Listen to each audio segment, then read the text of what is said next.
यहाँ पे आएंगे कमेंट्स आ रहे हैं पानी यहाँ पे कम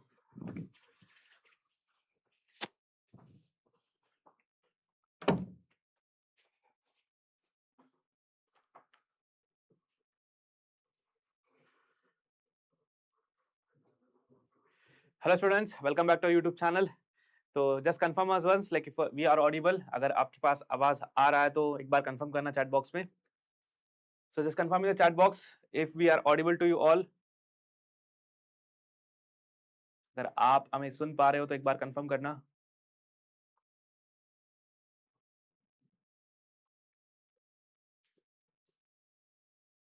yes okay so start joining the session and in this class like we are going to discuss the most expected questions for the soil science for the subject of soil science for the exam ICAR PG so ICAR PG 2026 के लिए हम अभी most expected series को discuss करने वाले हैं so someone has mentioned big fan nice okay so your juniors from CRI okay so guys welcome back to platform तो आज हम एक नया मेंटर को इंट्रोड्यूस करने वाले हैं like we are introducing a new mentor for the AgriAddict platform in the AgriAddict platform so I'm very happy to invite him and also like introduce him to the platform like he has like exceptional track record in the academics in the previous MSc and the PhD so you can listen to him by himself so he will be explaining about his achievements and also like his academic journey in the next slide so Raurak Sir will be here. He will be engaging all the upcoming ICAR PG, ICAR PhD, ASRB Net, soil science classes for all of you. Okay, तो आज इसका शुरुआत है, आज इसका starting है, तो start कहाँ से कर रहे हैं हम? स्टार्ट कर रहे हैं रिवीजन सीरीज से जो 2026 एग्जाम के लिए बहुत ही इंपॉर्टेंट है. So we are going to discuss the one paper of like ICAR PG soil science 1 जो आपने already like if you have already attended this mock test in the mock test course or the test series course so these are the video discussions for that इससे पहले like before this like Purvita ma'am has also discussed about the another paper उसने भी एक proper paper को discuss किया था दो parts में similarly Raunak sir will be also discussing a single paper of 120 questions in the two splits दो splits में discuss करेंगे आज के सेशन में 60 questions discuss करेंगे और next session में 60 questions को discuss करेंगे and not only this we are not stopping here we'll be also continuing with the marathon series जैसा मैंने बताया था revision series में एक most expected रहेगा और दूसरा मैराथन रहेगा तो मोस्ट एक्सपेक्टेड को मई के एंड तक खत्म करते हैं और उसके बाद जून के मंथ में we will be conducting the marathon and Raunak sir will be here so you will be conducting all the marathon series for all of you people so if you want marathon series from Raunak sir please let me know in the comment section आप comment section में जरूर बताना कि किससे आपको marathon series चाहिए okay so start करते करें so shall we start okay Chalo. So Rounak, welcome. Thank you, sir. Welcome you to this platform of AgriAddict. So I'm personally very happy that you have joined us and hope so like in the coming days like whatever content, whatever quality that you're going to provide that will help all the upcoming aspirants of ICAR PG, PhD, ASRB. Seeing your academic excellence, I definitely feel that this platform and also like all the students will be very blessed to have you here. Thank you so much. Thank you. So please continue the session. So welcome everyone. I welcome you to this series of most expected questions. As we know, the exam is coming near, so this is the right time for gearing up your preparation and accelerating it. So first, without wasting much more time, I will be first introducing myself. So as you know, I am Raunak and I have done my undergraduate from UAS Bangalore College of Agriculture, that is GKVK. Then I have done my masters from ICAR CRRI, that is Central Rice Research Institute, which was a part of the IRI Cuttack Hub, as you know, which has been closed now. And then I am currently pursuing PhD in soil science from ICAR IRI New Delhi. I have ranked All India rank 5 in the ICAR PG in 2023. Then in 2025, in my PhD, I have ranked All India 9. Then I have qualified the UGC NET along with JRF in environmental sciences in the 2024 December attempt. And I have qualified the ASRB NET and also the ARS mains, which was concluded very recently in the 2025 December. And then Dr. S.P. Rai Chaudhuri Gold Medal Award for Best MSc Thesis in the Division of Soil Science and Agricultural Chemistry of ICAR IRI New Delhi. So these things are, I don't think that's not important. What is important is the love for the subject and also the love for what you have for soil science. That is what matters. That is what should drive you for taking soil science and going ahead with it. So we'll start with the question. And So the first question that we are having here, that is a extremely easy one, but easy questions are the ones that we make most number of mistakes, and also easy questions are what brings the marks and also brings the rank actually. इसमें कोई गलती बिल्कुल भी नहीं होना चाहिए, because these things will be done corrected by almost 99% of the people. बीच में 1% में अगर आ गए तो your rank will be pushed down. So please answer this. CA, sir, favorite subject, pedology, edaphology. Yes, this is a very, very, very common and easy question. The answer is edaphology. So here the correct answer is edaphology. Edaphology is a branch of soil science that focuses on the influence of soils on living things, particularly plants. Whereas pedology, the other main branch, it studies soil formation and classification. Edaphology is concerned with how soil functions as a medium for growth. So ये दो question में से एक question तो आपको मिलेगा ही मिलेगा. It will definitely come in your exam somehow or the other. So this pedology and edaphology, you should be very clear with these concepts. Pedology, I don't think is a matter of big concern, because you already study a different part, that is a different part of your syllabus, that is pedology. So we will not waste much more time in these questions. Who said that soil is more or less a loose and friable material in which plants, by means of their roots, finds a foothold for nourishment as well as for other conditions of growth? These questions are also very important, which are coming nowadays. These are coming very frequently, mostly in ICAR PG, ICAR PhD, and also in your NET exam also you will find this. This time in ARS mains exam, they have asked definition mentioning the year and the name of the scientist. They are asking in this year, this scientist gave which definition, you should write that. So you should be very thorough with your definitions. So answer. A. Dokuchev? No, Dokuchev, it's not Dokuchev. A. Hilgard. Raffin. Raffin is not. Dokuchev is not.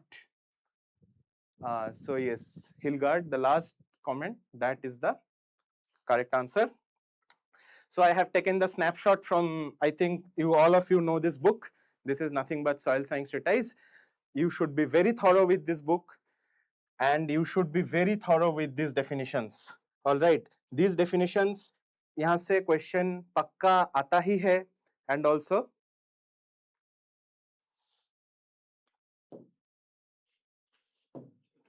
you should be very, very thorough with these definitions. And Raffin, Hilgard, Dokuchev, and also Jenny. All these 4 definitions you should remember. It is not that difficult to remember, like word by word, line by line. That is not necessary. But you should remember the keywords. Especially for Hilgard, loose or friable material in which plants find a foothold.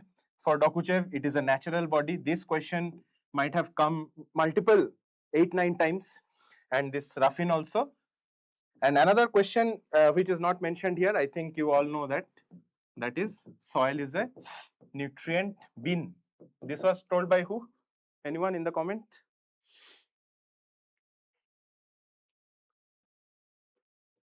Soil is a nutrient bin.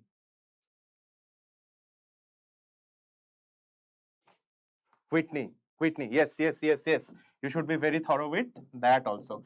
These questions are not conceptual, these questions are database, these questions are memory based, and you should be very thorough with these questions, because these are the questions which will bring the marks and which will keep the rank alive. All right, moving on. Lithophiles are, fatafat, answer fatafat. These questions are very easy. Come on. Form covalent bonds with sulfide, form stable oxyanions, form metallic bonds, remain in atmospheric gases. Which will be the answer? Someone has said B. Okay. Any other answer? C. Okay. Any other answer? B. B mein 2 aaya. All right. The correct answer of this is, definitely it is B. See, these are the types of elements that are generally found in the earth crust and the atmosphere. All right. So lithophile का definition है which ionize readily or form stable oxyanions. But if you consider the old ISSS, उसमें जो definition है, that definition is trace elements that have affinity for silicate minerals are termed as lithophiles. Okay. So whatever, see, I will give you some funda here. the word file here, this file का मतलब होता है loving. All right, there are two words, one is file and another is phobe.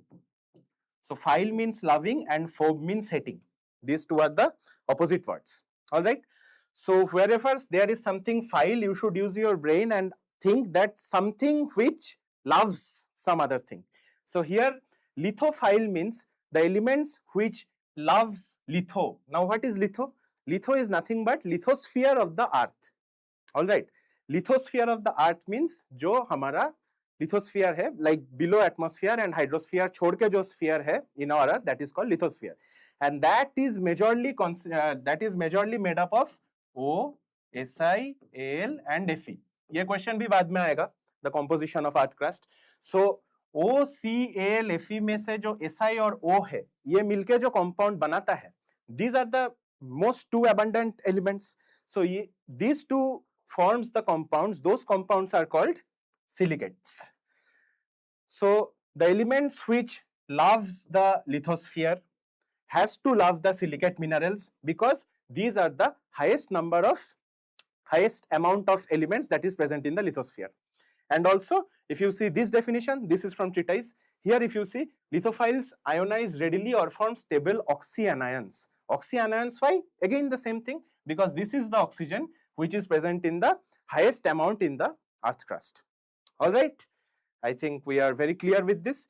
I have taken this snapshot, this page, because especially I want all of you to read all these definitions very, very carefully, and all of these are important. Not only this lithophile, but all of them are very important. All right. So here also I will explain another one, just atmosphiles.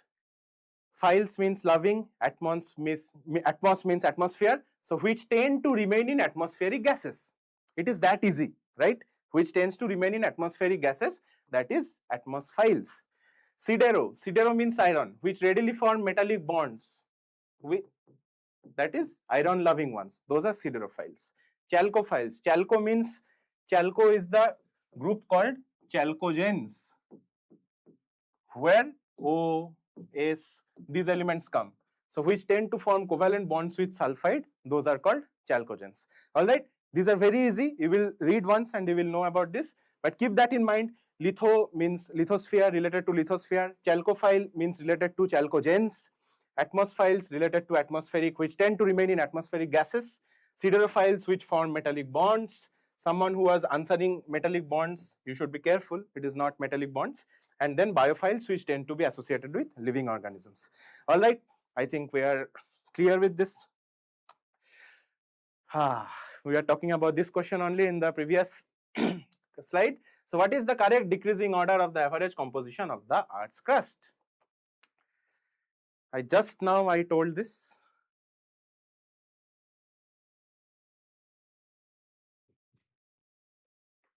Yes. Nahin, C to no. It is not C. B is the correct answer. I am already seeing 4-5 answers telling B. Yes. So this table is very, very, very important. This table has been taken from new ISSS 2015 edition, page 59. I have mentioned that also here. If you want this PDF, you have to fill the Google form. That link is given and you will get the solved PDF also. So here, if you see this has been taken from the new ISSS. This order is very, very important, and they will ask you up to magnesium. So not that only you will remember this 4, but you have to remember all this until magnesium. All right. So for this, you can make various mnemonics that you, depending on your language, what language you speak, but it is fairly easy to remember. O, C, Al, Fe and C. All right. Oxygen is the highest. That's why stable oxyanions, lithophiles, all those that we discussed in the previous question. Then Si is also the second highest. That's why silicate minerals के साथ जिसका bond होता है, that is called lithophiles that we discussed in the previous question. And then it goes on like Al, Fe, Ca, Na, K, Mg. All right.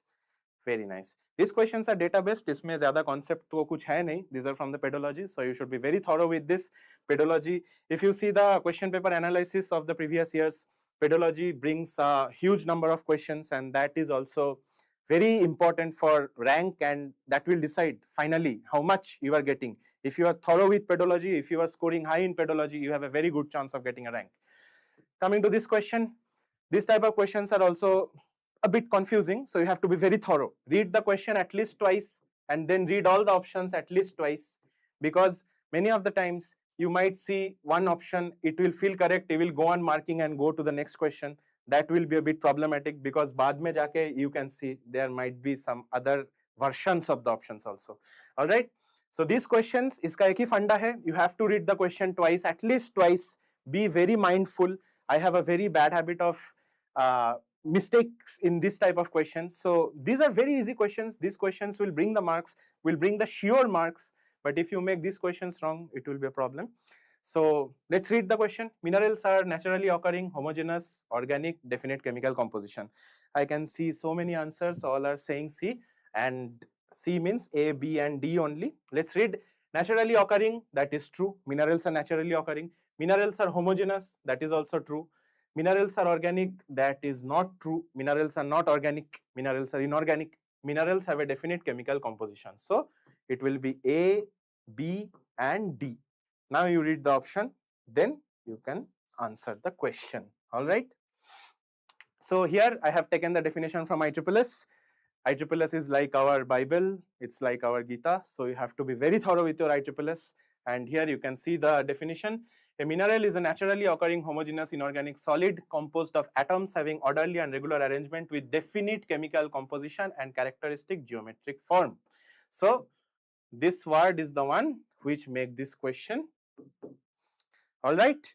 So please be very thorough with this, and these questions are still we are in the easy part. Let's move on. Which of the following statements is incorrect? In these questions also, I will tell you to read the question at least twice, because ये जो incorrect और correct के बीच में there is only इतना सा ही फर्क है. ये अगर किसी तरह से, if you miss this, this whole question will be wrong. And making this type of question wrong means do not consider it as -1, consider it as -5, because you could have got easily 1 + 4 in this, which वो तो मिल ही नहीं रहा है, you are getting -5 in return. So that is a huge problem in your rank. So please read these questions very thoroughly, be very thorough with your questions. In the exam hall, I can understand there is time pressure, there is exam pressure, and everything is there. These kind of questions you should read at least twice. Otherwise, it might be very difficult and you have to regret later. All right. So which of the statements are incorrect? Let's read the statement. Petrogenesis is the origin of rocks. This is a correct statement, means incorrect for our answer. Petrography description of rocks. This is also a correct statement, so that is incorrect. Up to 5 km of Earth's crust, sedimentary rocks predominate. That is also a correct statement, so this is incorrect for us. And up to 5 km of Earth's crust, sandstone exists 52%. That is a wrong statement, which means this is true for us. So the answer would be, the correct answer is, can you see this? The correct answer is only D. Only D is the correct answer, because here you can see in the abundance of rocks, shale is 52%, sandstone is 15%, and sandstone is not 52%. So here also you have to be very thorough with this. That's why I have taken specific shot of this page from New ICCS. This portion you should be very thorough, and you have to remember this data. There is no other shortcut, there is no other way. You have to remember this data. Here you have to remember sedimentary rocks total 74% है, उसमें से 52% is shale and 15% is sandstone, limestone and dolomite is 7%. Whereas for igneous rocks, that is only 18%, उसमें से ज़्यादा है granite and 3% is basalt. This I am talking about upper 5 km of earth crust. That also be very sure about that. Upper 5 km का ये scene है. When it is the total, you know, igneous rocks is 95% and sedimentary is only 5%. उसका भी जो subdivisions है, that also you should read. All right. But this table you should be very thorough with. All right. This table. Still we are in the pedology. Let's move on. Which type of rock dominates the Earth's crust as a whole? Just now I told, just 2 minutes back. Answer fast. A. So in these questions, we will not waste any time. The correct answer is definitely igneous rocks, as you know. The composition of Earth's crust as a whole. These lines are very important. That's why I have taken these lines directly from ISSS, and you have to be very thorough. See, read the first statement here. The composition of Earth's crust as a whole differs significantly from the one described above. Above means in the last question, which was described for the upper 5 kilometers, right? Upper 5 kilometres का जो composition है उससे composition of Earth's crust as a whole differs significantly. Why? Because in this igneous rocks is 95% and sedimentary rocks is only 5%. उसमें भी these subdivisions are very important. 4% shale, sandstone 0.75 and limestone 0.25. These also you should know. All right. Moving on. Okay. This is weathering, transportation, deposition, diagenesis. These stages are associated with the formation of which type of rock? This is also a very seater and very easy question. Tell me. B. I can see the answer B.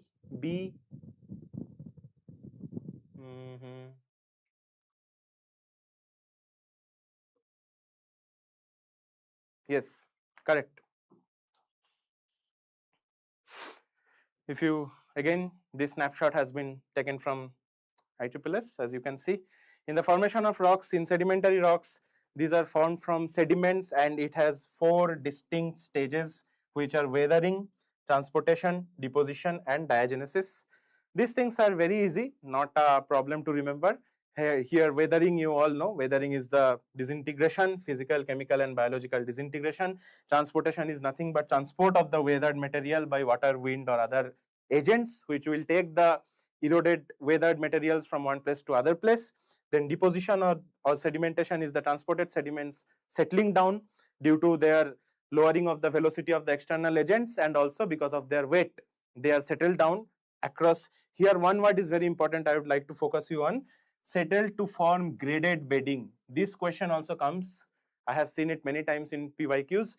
Graded bedding. What is graded bedding? Graded bedding ka matlab hai, grade, you know, grade is something that is like there is a gradient, means which is not in level, there is a gradient. All right. Graded bedding ka matlab hai, since the particles which are weathered, those are of different sizes. किसी का size ज्यादा है, किसी का size कम है, किसी का size medium है. अब जिसका साइज यानी कि साइज के हिसाब से वेट आल्सो डिफर्स. अब जिसका साइज ज्यादा है उसका वेट ज्यादा है, जिसका साइज कम है उसका वेट कम है. Depending on their weight, depending on their size, they will deposit in different gradients. They will deposit in different parts of the landscape. That forms a graded bedding. ठीक है. अभी जो the particle which is bigger, particle which is बड़ा and particle which is छोटा, इसका मास जो है, इसका वेट ज्यादा है ना, इसका वेट ज्यादा है, इसका वेट कम है. So now when a eroding agent is taking them both across the path, since this one is more weighty, तो जब eroding agent जो external agent है उसका जब power कम हो जाएगा, then this guy will settle down first and definitely the finer particles will go a bit farther because come power का जो eroding agent है उसके पास अभी भी ताकत है to take these small finer particles थोड़ी और देर.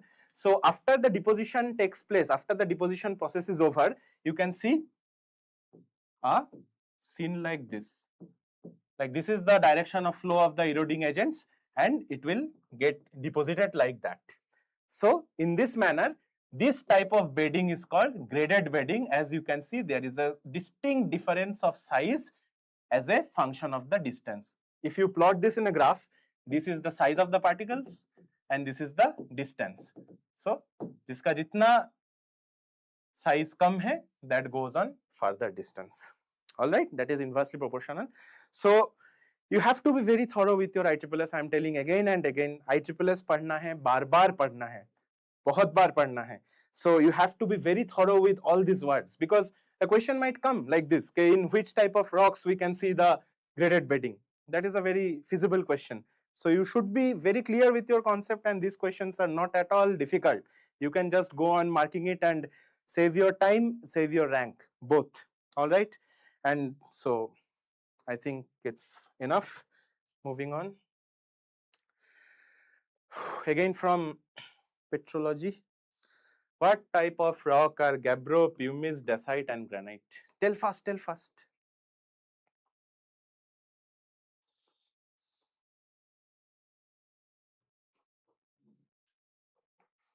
A. Exactly, you are correct. There is nothing to read here. This is just a straight question, straight from ISSS.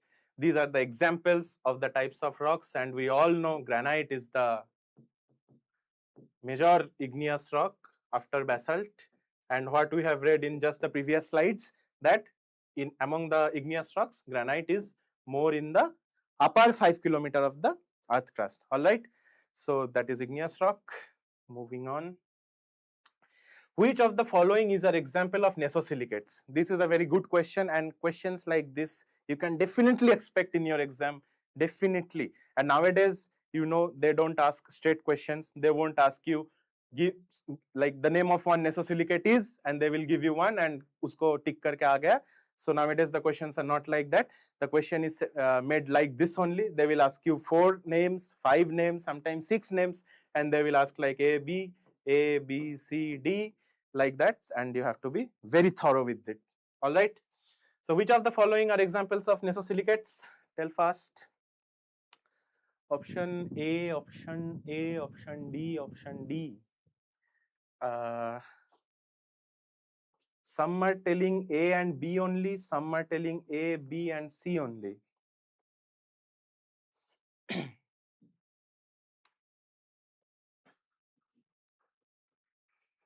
So see, these kind of questions are asked in the exam, and zahir si baat hai, you will not know everything that has been asked in the exams. So sometimes there might be some problems or some confusions that you are unsure what is the answer. In this case, you have to use your method of elimination. All right. See, biotite we all know. Everyone who has studied soil science even one page, we all know that is a phyllosilicate. So biotite is out. So this option mein D hai, we eliminate it then and there. All right. Eliminate करने के बाद A B B C A B C तीनों combination ही है. So out of this you should know कि at least एक तो पता होना चाहिए. Nesosilicate we know nesosilicate is the having only single tetrahedral, right. Single tetrahedral जो है that is nesosilicate, only one unit. So single SiO4 unit. तो we all know soil science में सबसे पहले यही आता है, ओलिवाइन. सो अब तीन ऑप्शन में से जिसमें so A is pakka, A hoga hi hoga. So this option is also strike out. Out of these two, now you have to know the answer, otherwise you cannot go on doing it. So in that case, your probability has increased from first it was 25%, now it is 50%. So out of these two, any one is the answer, and the correct answer is option D. All right. For this also, again, I have taken the snapshot of our very favorite ISSS. This table is extremely important. I am telling you again and again, this table, classification of silicate minerals, you will find it in both old ISSS and new ISSS. This table is extremely important, and all the names that are here, these are extremely important. You can at least get 1, 2, maybe 4 questions from these names. I remember during my JRF in 2023, they have asked from here. And then in UGC NET also, they have asked one question from here that I remember for inosilicates. This is the incomplete table. From inosilicates, they have asked which one is single chain inosilicates, which one is double chain inosilicates. So those questions become very easy for me, because in this table, if you study it thoroughly, everything is written. What is the example of single chain inosilicates? What is the example of double chain inosilicates? Example of phyllosilicate, example of nesosilicate, sorosilicate, everything. This table is very, very, very important. I am marking again and again. And that's why I have mentioned the page number here for your convenience. Please study this table thoroughly and very thoroughly. And believe me, you can get minimum 1, maximum even 4 questions directly from this table. All right, and pedology brings a large section of marks, so please be very thorough with your pedology. Given below are the two statements. These questions are also very important ones, and statement based question में गलती होने का बहुत chances रहता है, so be very thorough. बार-बार उसको पढ़ो 2-3 times and answer the question. Come on. In sorosilicate, 1 oxygen sharing occurs. Orthosilicate, inosilicate, phyllosilicate are called as ferromagnesian minerals. In light of the above statements, share the most appropriate answer. In sorosilicate, 1 oxygen sharing occurs. Orthosilicate, inosilicate, phyllosilicate are called as ferromagnesian minerals. Now tell me the answer.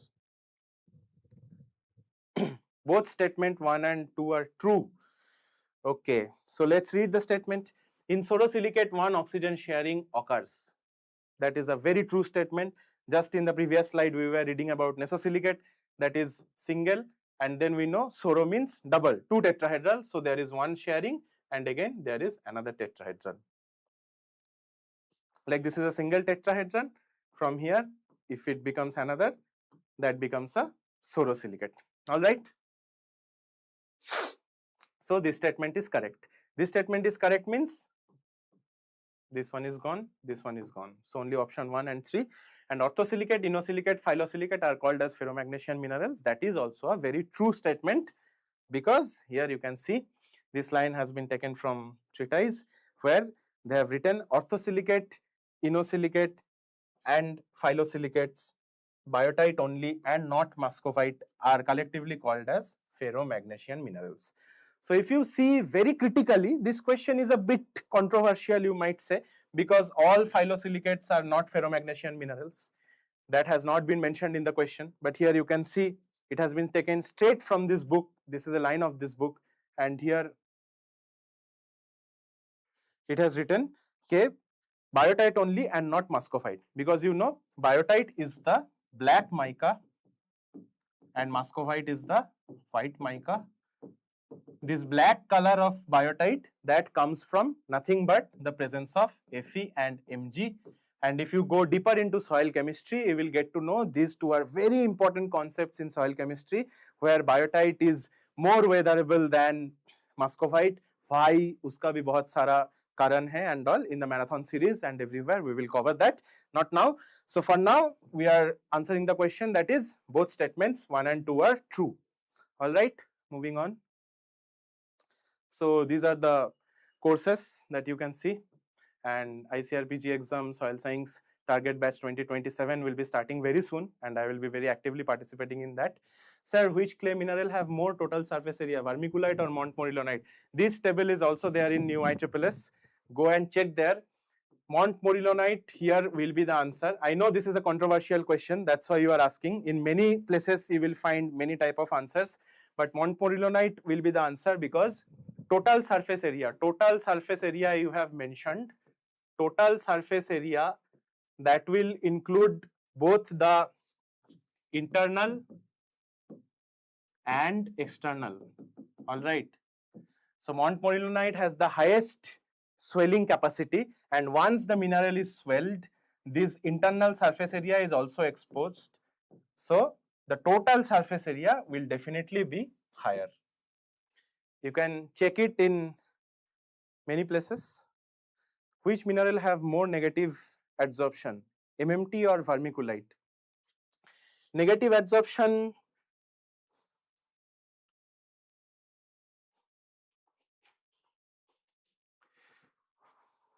that's a very good question. See, negative adsorption क्या होता है? This is a clay mineral.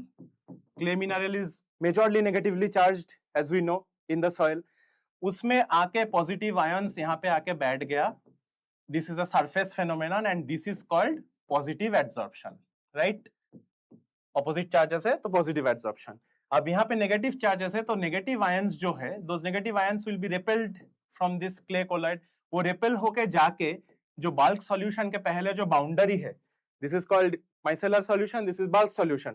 तो जो boundary है, उस boundary के पास जाके these negative charges का there will be a क्या बोलता है, there will be a majority of negative charges will be in this boundary layer. that is called negative adsorption. Because see, these ions are adsorbed in the surface. This is also a kind of adsorption which is not direct, like due to the repulsion it is going and getting accumulated here in the boundary layer. That is why that is called negative adsorption. That is indirect, but because of this charge only it is getting adsorbed, but in the boundary layer.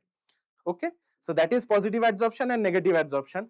Now this will answer your question, जिसका ये charge का power जिसका ज्यादा होगा, जिसका CEC ज्यादा होगा, उसका negative adsorption ज्यादा होगा. That is a simple logic. You think this logically, you correlate these two things, and that is then very easy. These questions are not at all a problem.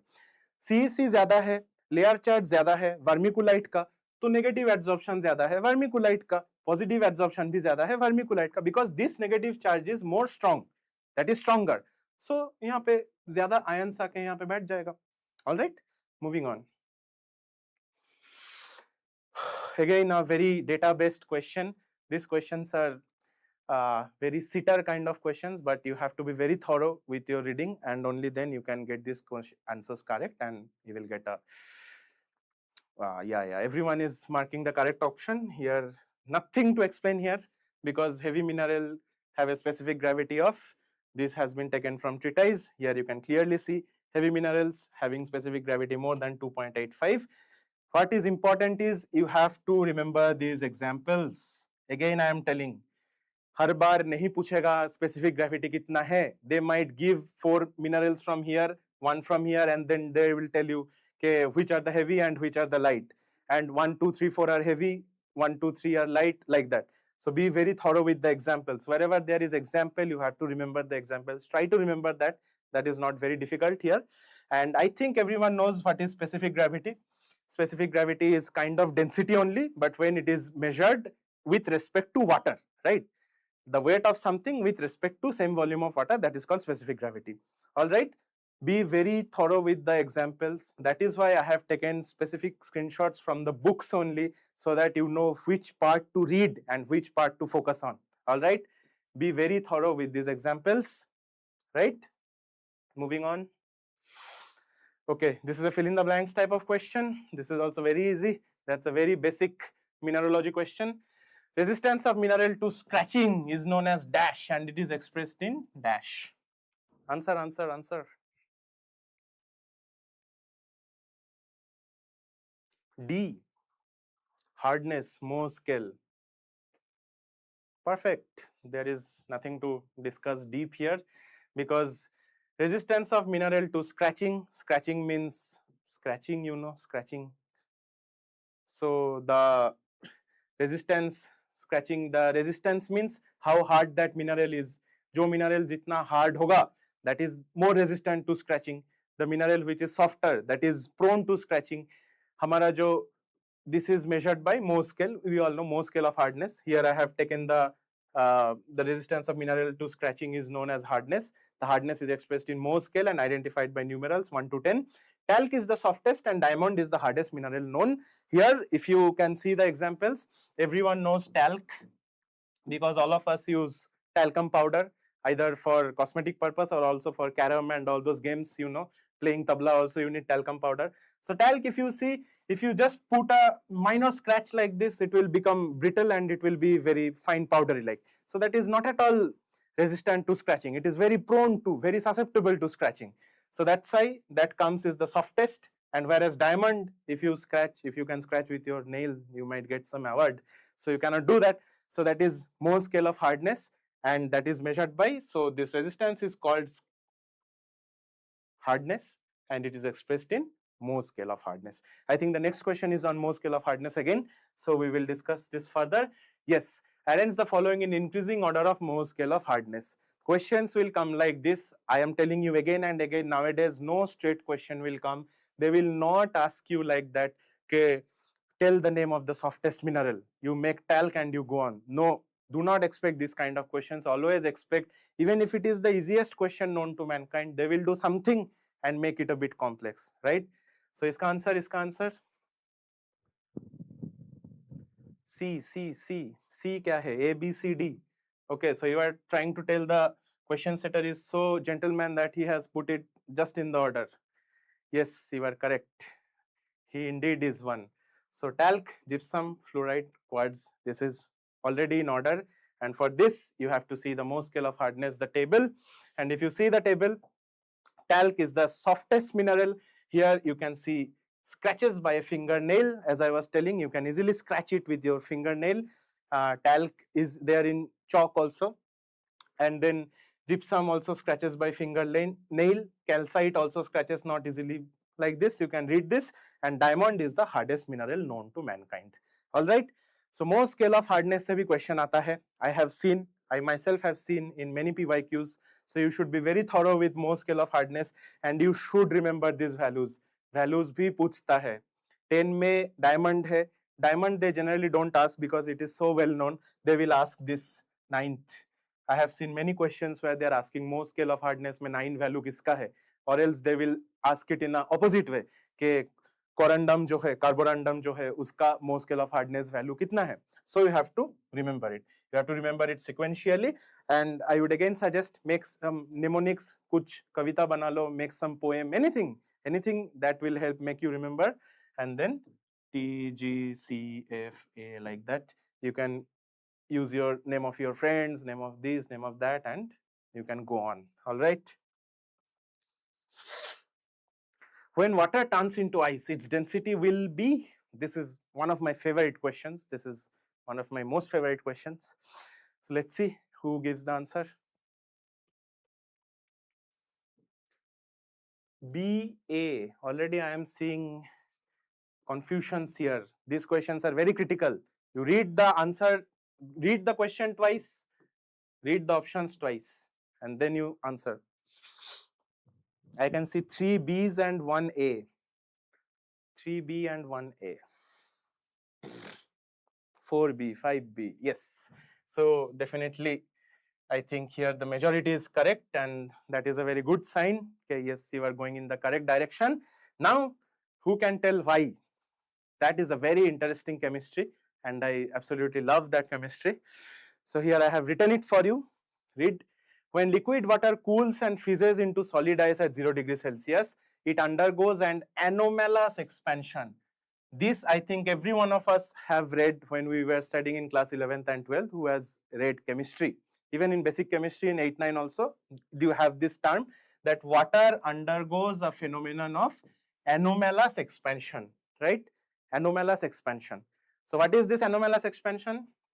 As we know, anything which is solidified, anything which gets solidified, उसका density बढ़ जाता है, ठीक है?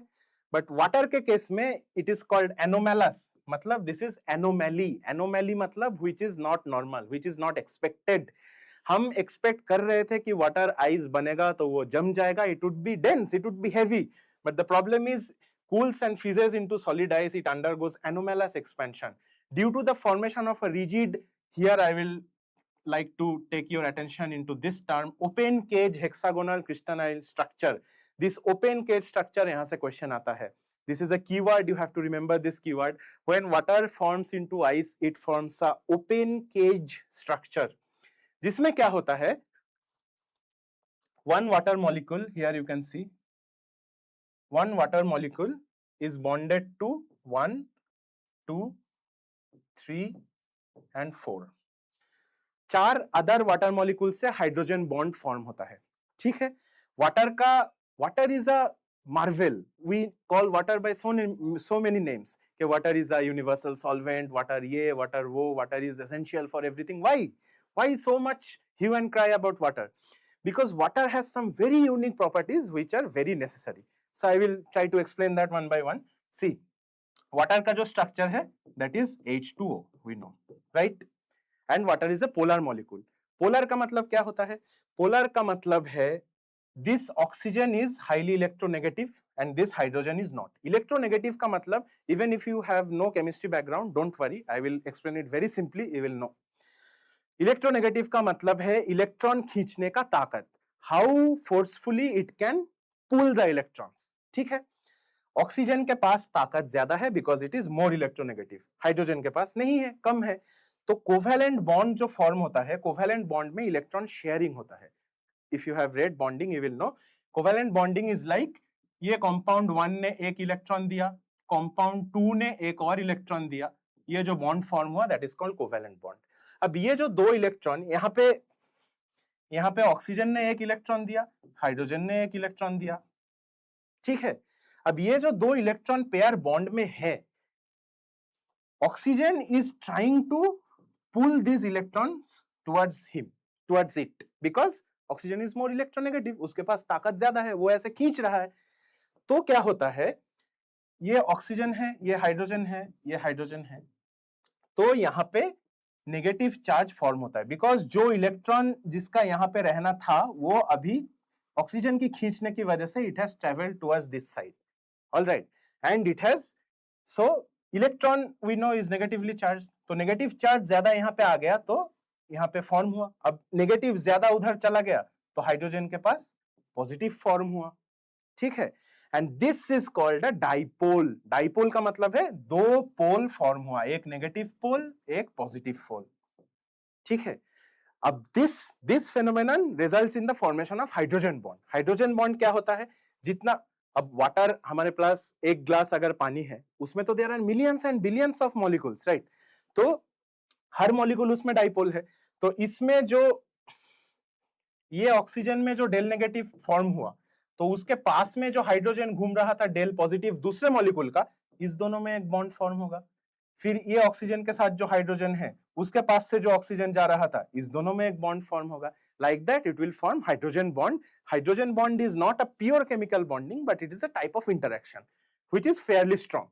अब इस hydrogen bonding की वजह से water has all those marvellous properties जिसमें when water is in liquid form it can form hydrogen bonding with 5 और more number of neighboring molecules, all right, but when it solidifies to ice it can only form with, here you can see I have written previously, it can only form with 4.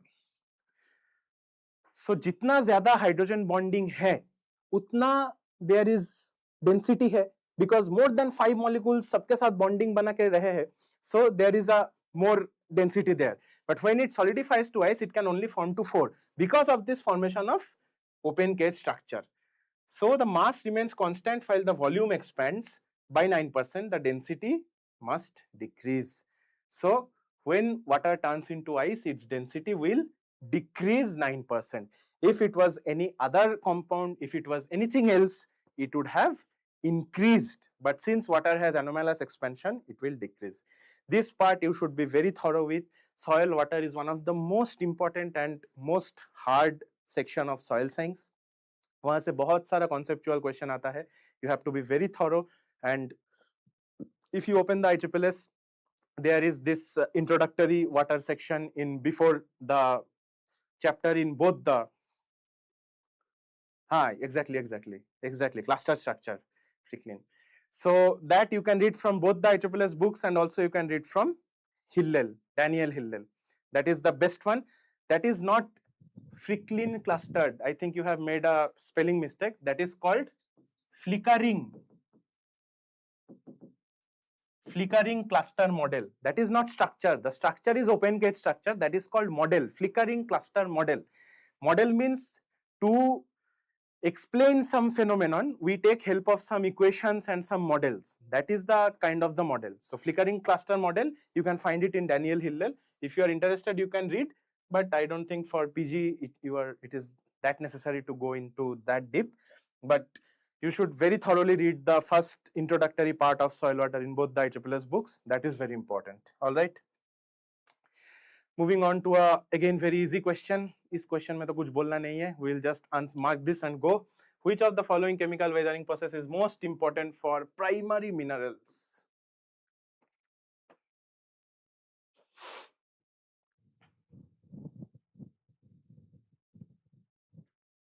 B. Already we are getting all the correct answers. There is nothing to discuss. This page has been taken from treatise, our very old beloved treatise. So here you can read these points. ये सारा जो 5 का 5 point है, इस पांचों में से ही question आ सकता है. Go and read treatise very thoroughly and read this portion very thoroughly. Most important chemical weathering process is hydrolysis. Most important chemical weathering process for primary minerals is hydrolysis, but when it comes to secondary minerals, it becomes hydration, and double decomposition process is hydrolysis. Forerunner for clay formation is also hydrolysis. Yes, Vipin Yadav, you are absolutely correct. अब ये hydrolysis क्या है? We will see that in a very short duration. There will be not much time.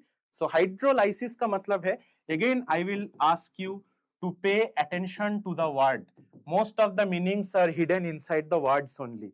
Hydrolysis. Hydro का मतलब है water and lysis means breaking. So it is a process that involves breaking of water, right? Now what is breaking of water? There is H2O. इस H2O को हम तोड़ देंगे. तोड़ देने से क्या होगा? We all know H plus plus OH minus. ये हुआ वाटर का लाइसिस, हाइड्रोलाइसिस हुआ. Now from this hydrolysis जो H plus and OH minus form हुआ, this will react with the minerals and form something else. That whole process is called hydrolysis. All right? इसका जो सबसे जो very popular example we all read in, जो ISSS में भी है, सहगल में भी है, if you read thoroughly for pedology, Sehgal is a very good option. You should consider reading it, all the first 7 chapters, that is very important. So पहले जो H2 आया उसको हम तोड़ दिया, H plus plus OH minus. Then we have our very popular clay mineral KAlSi3O8. Which mineral is this? Can anyone tell?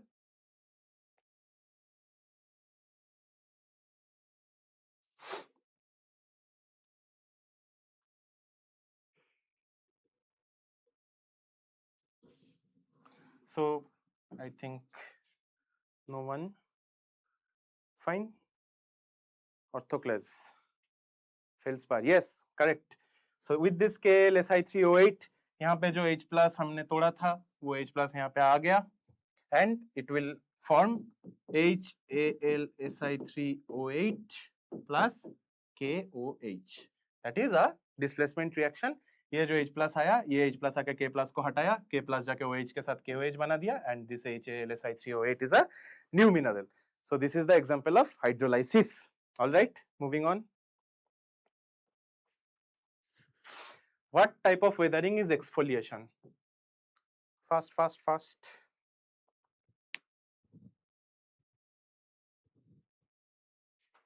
Perfect. This is a physical weathering. Exfoliation is also known as, here मैंने keywords लिख के लाया है. Just read this. No need to go deeper.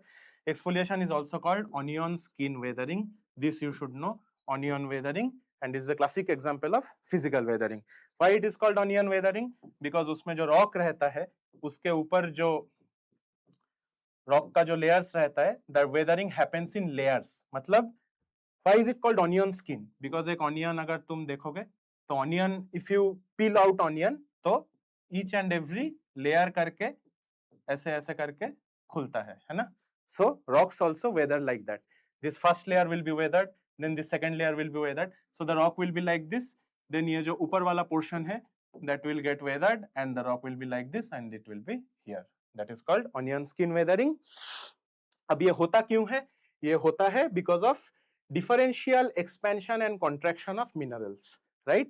We know minerals expand and contract due to temperature difference. Different minerals have different capabilities of expansion and contraction. So a rock we know is polymineralic, बहुत सारा minerals उसमें है. So one mineral is expanding and contracting at a rate, and another mineral is expanding and contracting at a different rate. That results in cracking and breaking of the outer skin. Because outer skin जो है उसमें ज्यादा temperature पड़ रहा है, because it is outside, it is getting direct sun rays, it is getting direct rainfall and everything. But the layers that are inside, since rocks generally are bad conductors, so that will not go inside that heat. So due to this differential expansion and contraction, the outer layer will weather and fall down. All right. Moving on. Which of the following statements are, be very careful with the words, not correct about hydrolysis?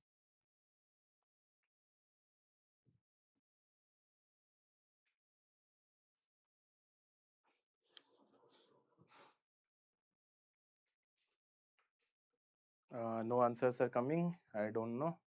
There might be some delay. Option C, A and D. All right, let's read the statements. Which of the following statements are not correct about hydrolysis? It is a type of physical weathering. That is not correct, means it is correct for us. It is a type of chemical weathering. That is a correct. That means it is wrong for us. Most important on primary minerals. अभी हम लोग पढ़ के आए हैं. That is a correct statement. तो इसको भी हटाओ. Most important in secondary minerals. No, अभी वो भी हम पढ़ के आए. That is a wrong statement. So that is a correct statement. For us, it is a chemical combination of water molecules. Chemical combination of water molecules is hydration, not hydrolysis. So that is a wrong statement, means it is correct for us. So the correct answer will be, क्या यार? Sorry, did I do anything wrong?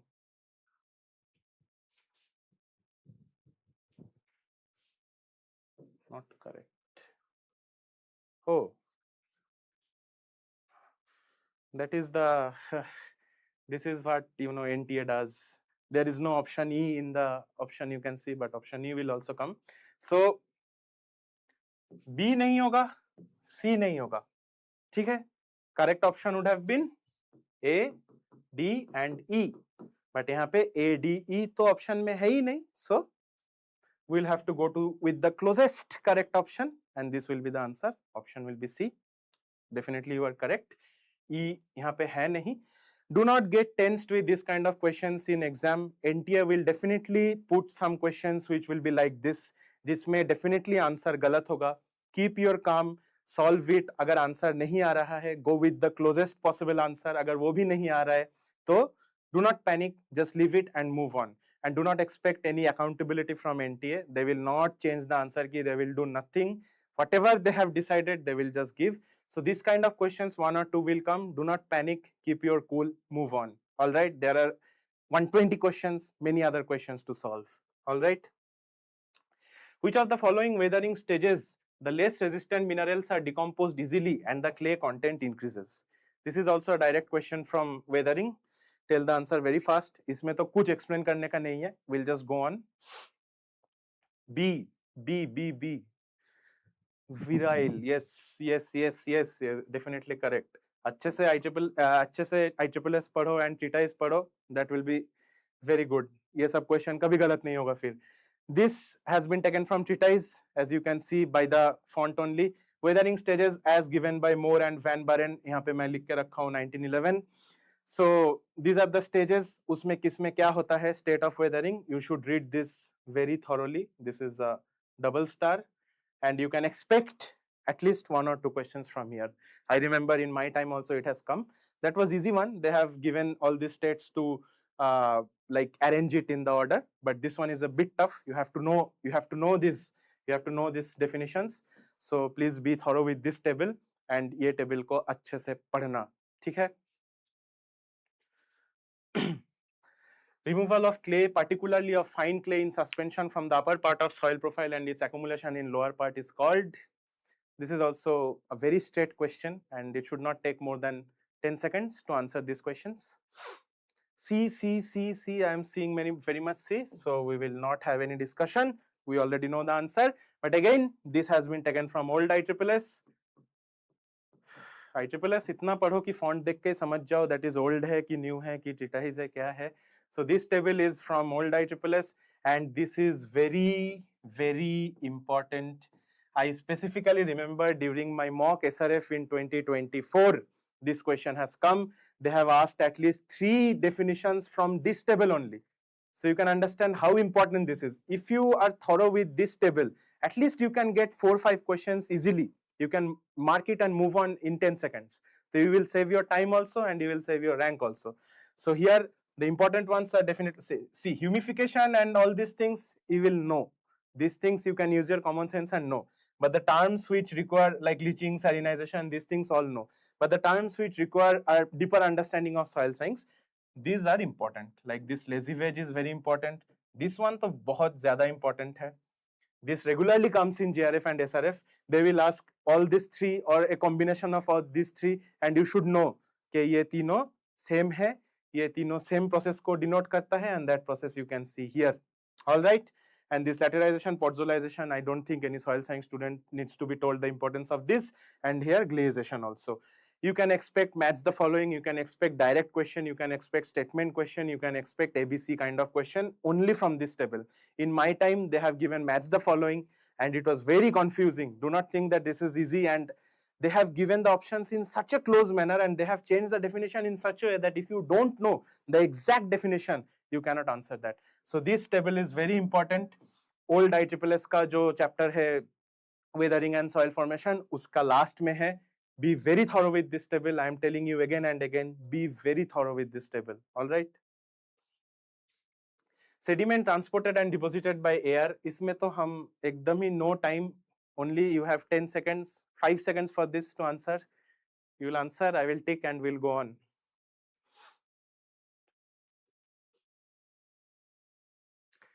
I can see option B, option B, option B, option B. Very nice, very nice. ऐसा question, don't think it is so easy, it will not come. Exam में यही गलत होगा, देखना.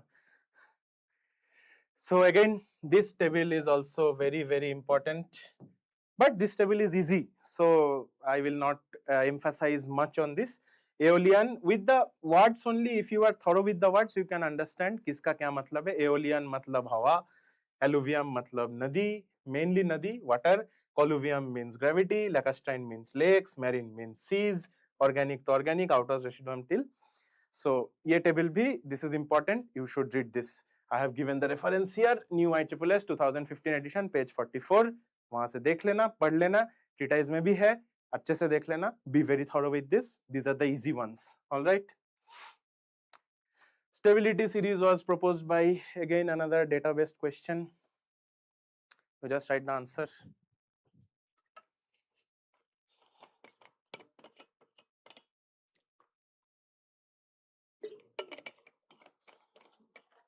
Yes, Golditch is the perfect answer. इसमें भी ज़्यादा कुछ पढ़ने का तो है नहीं. But I have brought the stability series for you. I don't think remembering this series and the names of the minerals is that necessary. When we will have marathon series, I will make you understand this in a very thorough manner and you will never forget it. For now, we have some time crunch, so we will go on. But यहाँ पे यही याद रखना है. I have taken this also, the stability series by Golditch. If you want this PDF, you can fill in the Google form and you will get this PDF, this solved one. And अगर कभी किताब देखने का मन ना करे, so you can straight it study from here. All right. This is the left hand side. This is the right hand side, and these two are the two arms. And you will remember this very easily. Don't worry. We will discuss. Sediments deposited by streams of flowing water when they enter plains from hilly areas are known as. This one is kind of theoretical question. That is also straight from old ISSS, that chapter only. उसमें लिखा हुआ है, directly tell the answer fast.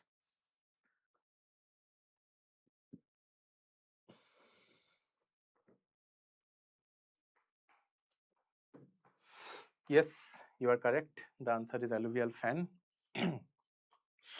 Here you can write the first statement only. Sediments deposited by streams of flowing water when they enter plains from the hilly areas are known as alluvial fans. इसी के नीचे alluvial terraces भी है और जो बाकी है levees है, flood plains है, वो सब पढ़ना है.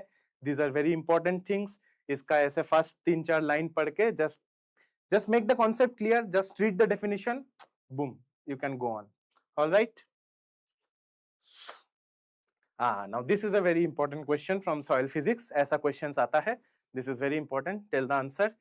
Who stated that flow of water through a narrow tube is directly proportional to the 4th power of its radius? बहुत सारा answer आ गया. So we will not waste time on this. So here you can see the courses of this, that is available in the AgriAddict website. You can check it. So the answer of this is definitely option D, Poiseuille. The statement in the question defines Poiseuille's law. This is the law. ये लिखा हुआ है. Old ISSS, new ISSS दोनों में अच्छे से उसको पढ़ना. You should know what all these terms are called. And here you can see what is what. And the crux of the statement of the law is this, that has been asked in the question. Directly proportional to the 4th power of its radius. All right.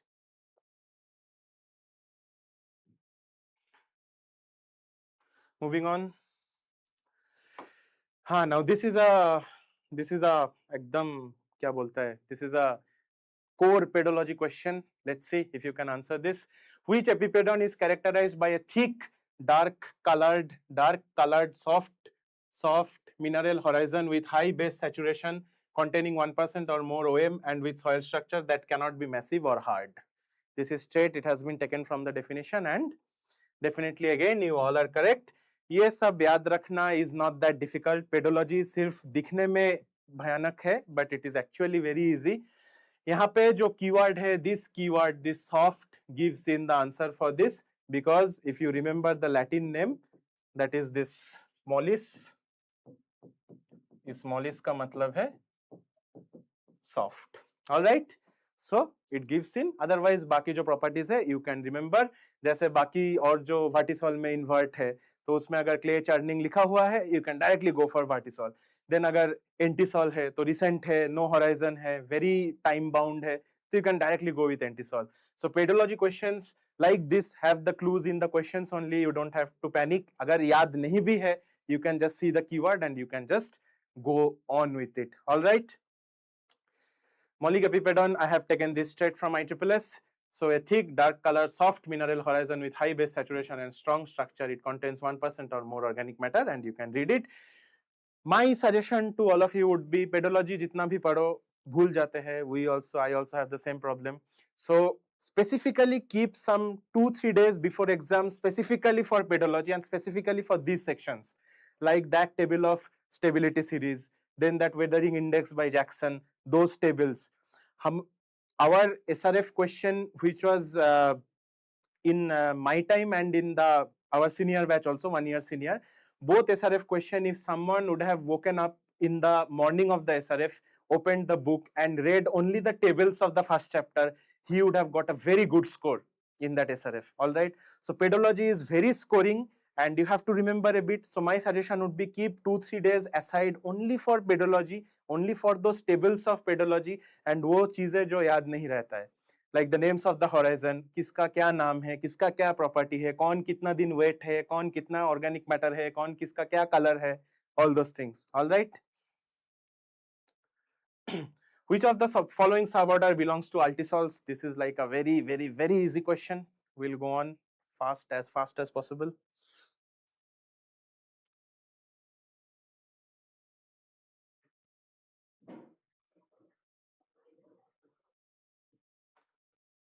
C, adult.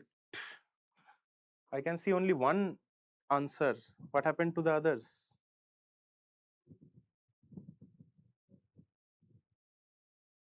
Yes, I can see 3 answers and it is adults.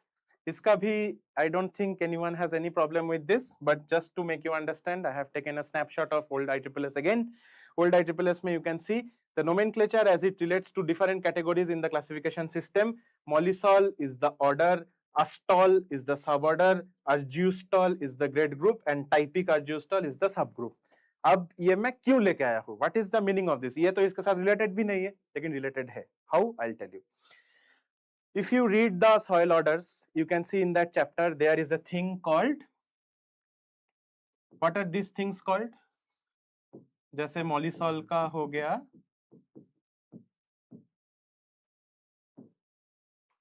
फिर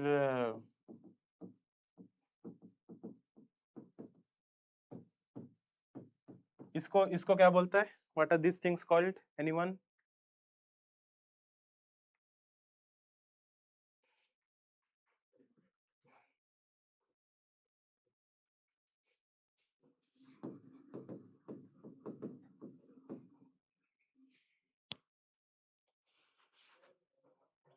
Suffix? No, that is not suffix. Yes, you are correct. That is called formative element. Andisol का क्या होगा? Altisol का क्या होगा? Yes, it is formative element. Correct.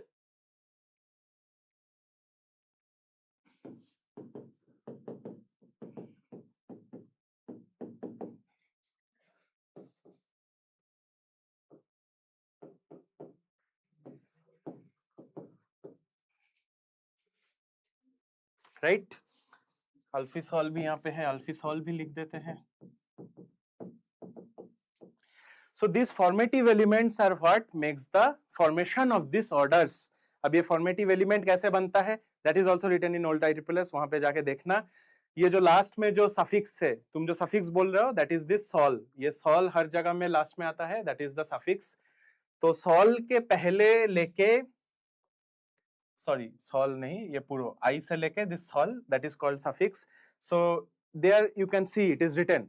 Okay, if it is ending with O, like histosol, then it has a Greek root. If it is ending with I, like andisol, then it has a Latin root.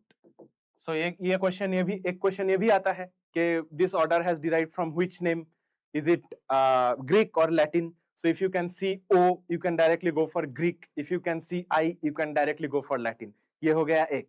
अब दूसरा उसके side में देखना, सबका formative element लिखा है। Those formative elements are very important. Formative element क्या होता है? ऑर्डर का जो नाम है वहां पे ये जो आई एंड सॉल को छोड़ के उसके पहले जो पार्ट है that is formative element, but not for everyone. Like उसका एक रूल है। Here in mollisol you can see the formative element is OLL। कैसे होता है? जो फर्स्ट वावेल है आफ्टर द इनिशियल लेटर, जो फर्स्ट वावेल है वहां से लेके आई के पहले तक जो कॉन्सोनेंट है that is called the formative element. ठीक है, इसका मतलब कुछ समझ में आया? आई थिंक आना तो चाहिए। हियर यू सी,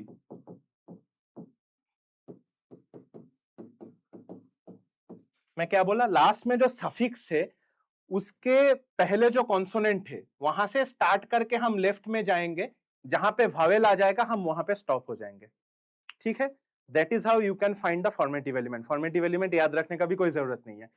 तो ई सॉल के पहले कॉन्सोनेंट है यहाँ पे एल, तो हम एल से स्टार्ट किया, यहाँ पे ओ आ गया, तो इसका फॉर्मेटिव एलिमेंट बन गया, सॉरी एक होता है OL, है ना। नाउ एंटीसॉल। अब एंटीसॉल का यू कैन से एंटीसॉल के पहले टी कॉन्सोनेंट मिल गया, टी से हम आगे आए, ई में आके तो खत्म ही हो गया, तो इट विल बी। अब कंफ्यूजिंग कौन सा है? कंफ्यूजिंग है इंसेप्टिसॉल। इंसेप्टिसॉल में देखो दो वावेल है, I is vowel, E is vowel. So what I told, जहां पे वावेल आएगा वहां पे हम स्टॉप हो जाएंगे। तो ई सॉल से पहले हम टी कॉन्सोनेंट मिला, टी से हम आगे जा रहे हैं, ई आया, ई में स्टॉप हो गए, तो इसका फॉर्मेटिव एलिमेंट हो गया एप्ट, इंसेप्टिसॉल का। ठीक है, अल्टीसॉल का, अल्टीसॉल का क्या सीन है? ULT, यहाँ पे आके हम खत्म। अल्फिसॉल का क्या सीन है? अल्फ। एनडी का क्या सीन है? And. Right, that is very easy to remember, कोई प्रॉब्लम ही नहीं है इसमें। So if you remember the formative element of the soil order, then you can never mistake any of this questions. यहाँ पे तुमको ये चार ऑप्शन में से if you do not know even one of this, no problem, you know the formative elements. तो यहाँ पे देख के इजीली पता चल रहा है this is oxisol, this is alfisol, this is ultisol and this is andisol. बस हो गया तुम्हारा question. Which of the following suborder belong to altisol? It adults. यहाँ पे ULT है, that is the formative element. You don't have to remember anything. यहाँ पे अगर देखोगे मोलिसॉल हुआ, OLL is the formative element. उसके बाद में अस्टॉल आया, अर्जियोस्टॉल आया, यहाँ से कुछ भी आए, anything they ask you, if you see OLL, you can go for molisol. यहाँ पे if you see ULT, last में अगर ULT है, whatever be the name,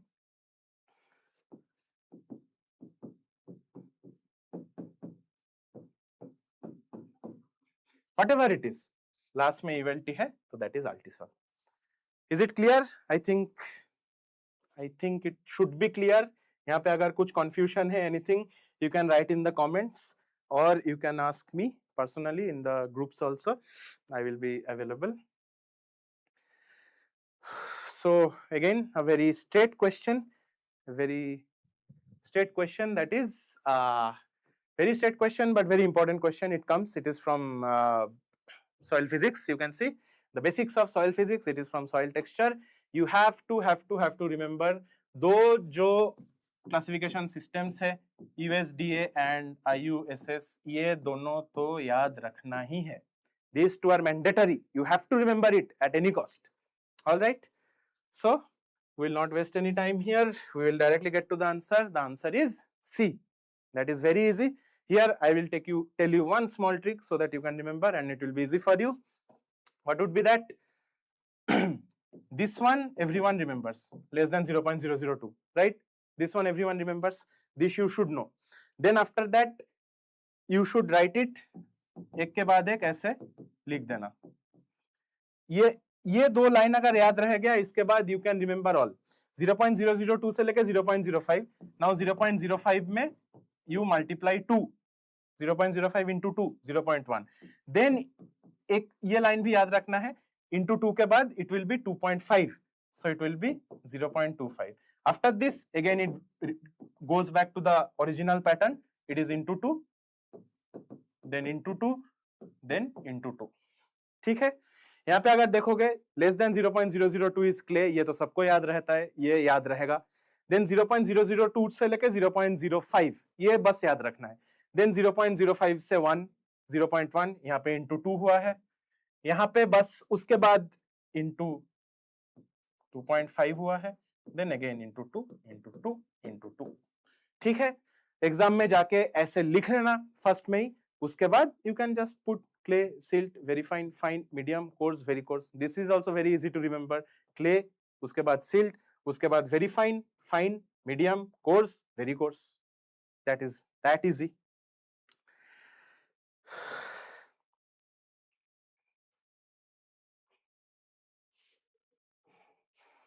All right, moving on to the next one. This is also a very, very important question of soil physics. ये question you can almost from now on you can be sure कि ये question आ चुका है in your exam only, जो ICAR PG 2026 होने वाला है on the 4th of July. मान लो this question has already come. assumptions, जहां पे भी assumptions है, assumptions of Darcy's law, assumptions of Stokes law and assumptions of any law, be very thorough and read सारा का सारा. I would suggest make a separate notebook छोटा सा, उसमें you just write list the assumptions एक के बाद एक. ये अभी पढ़ते टाइम याद, like you will feel कि this is very easy, I can easily remember, but in exam it will get mixed up. एक के साथ दूसरा याद हो, like पिघल जाएगा and mix up हो जाएगा, then it will be very difficult. Make a small notebook, 3-4 page ही लगेगा उसमें. You just write the name of the law and you just write the assumptions related to it, और उसको अच्छे से याद कर लेना. ठीक है. Which of the assumption of Stokes law is incorrect? यहाँ पे फिर से ऐसे क्वेश्चन में be very careful. कितना भी तुम पढ़ के आए हो, there is huge chance कि you will get some mistake. Incorrect. All right, incorrect. So particles must be spherical, smooth and rigid. This is a correct statement, so not for us. Fall must be hindered, fall must be unhindered. This is an incorrect statement, means this is correct. Particles must have uniform density. That is correct, means not for us. There is no slipping between the particles and the liquid. That is also a correct assumption, so this is also not for us. So only 2 is false. Option B is the correct one. I see all of you have answered correctly. That is a very good sign. I congratulate all of you. This is again taken from old ISSS. You can see by the font only. You have to be very thorough. इसको हर एक जगह में लिख लेना and write the keywords only. इतना बड़ा बड़ा लिखने का जरूरत नहीं है. Just write the keywords so that you remember it, and you have to remember it very thoroughly. Consider this question has already come in your paper. All right. Soils that contain a high amount of organic matter typically exhibit high bulk density, low bulk density, no escape, no effect, always high bulk density. This is a very sitter question. Let's go.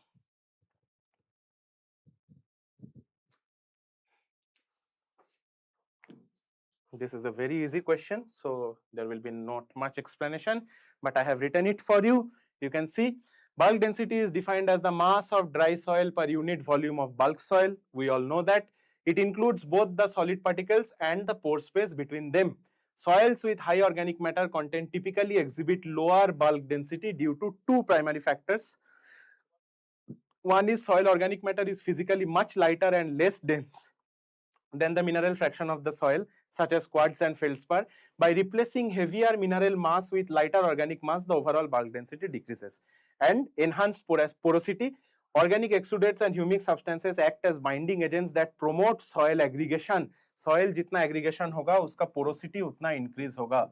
So porosity increase होगा मतलब this improved soil structure significantly increases the total pore space. Total pore space मतलब density is equal to mass by volume. Simple physics का फंडा है.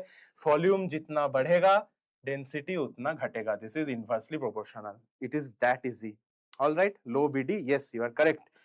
So within the soil matrix, because bulk density is inversely related to porosity, and increase in pore volume directly lowers the bulk density. Fine.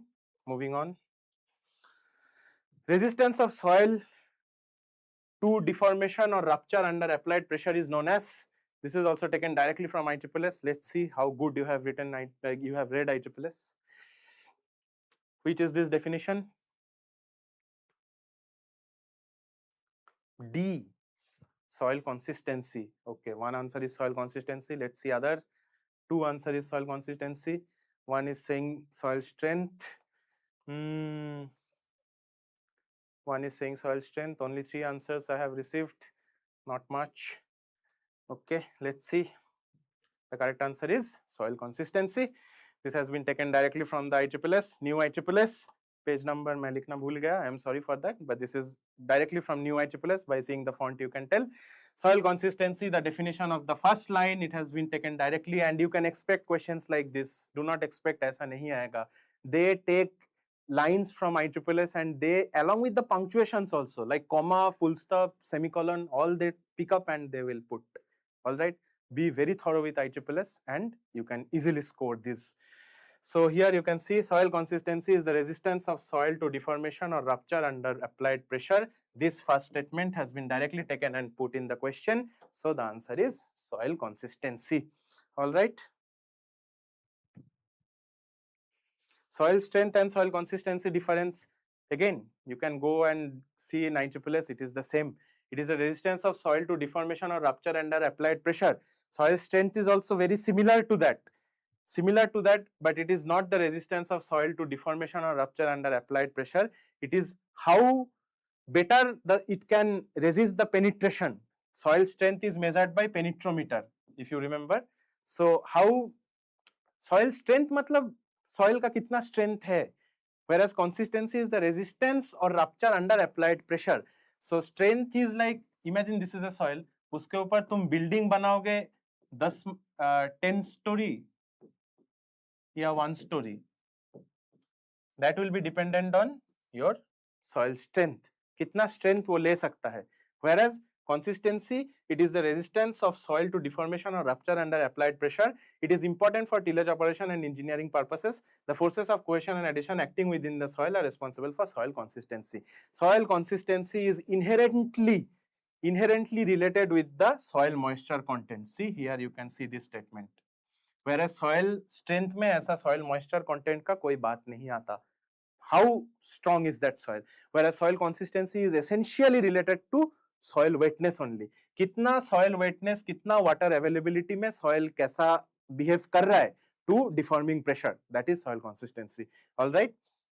Read the ICCS twice or thrice. You will get very through with these concepts. No issues.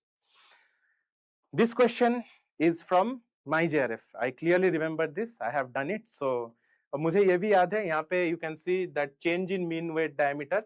This has been written by me, but जो original exam में आया था, that was written cumulative mean diameter.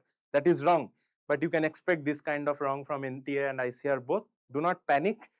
समझ जाना जो बोलना चाह रहा है, भावनाओं को समझना. I also answered like that only. So इसका answer, tell me fast. Lower, yeah. This statement is also directly from old ICCS. Change in mean weight diameter CMWD takes into account the stability of aggregates both under dry and wet sieving conditions. The difference between the two MWDs is CMWD. Within certain limits, the lower the CMWD, the better is the soil structure. This statement has been taken and asked. Now, if you ask me why lower the CMWD, better is the soil structure? Why? Very simple. We can see here. It takes into account the stability of aggregates both under dry and wet sieving conditions. Dry sieving condition मतलब wind erosion simulation, and wet sieving condition मतलब water erosion का simulation, right? अब बोल रहा है इस दोनों का जो डिफरेंस है वो जितना कम होगा सॉइल उतना अच्छा होगा. क्यों? Again very good. Let us take some values. ठीक है, लाइक ये है सॉइल 1, ये है सॉइल 2. ठीक है, सॉइल 1 में it takes into account the stability of aggregates. Stability of aggregates account में कैसे आता है? Like say the percentage of particle जो बिखर गया that is dispersed due to the sieving, वो कितना है? तो मान लो सॉइल 1 में विंड में आया, वाटर में ज्यादा आएगा डेफिनेटली. विंड में आया 20, इसमें विंड में आया 10, इसमें वाटर में आया 80, इसमें भी वाटर में आया 80. Since water is a better eroding agent तो उसमें हम सेम पकड़ लेते हैं. इस अब इन दोनों में से बेटर सॉइल कौन है? 80 - 20 60, 80 - 10 70.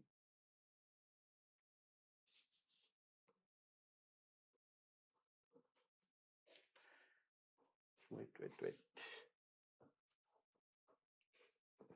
sorry, I have made it wrong.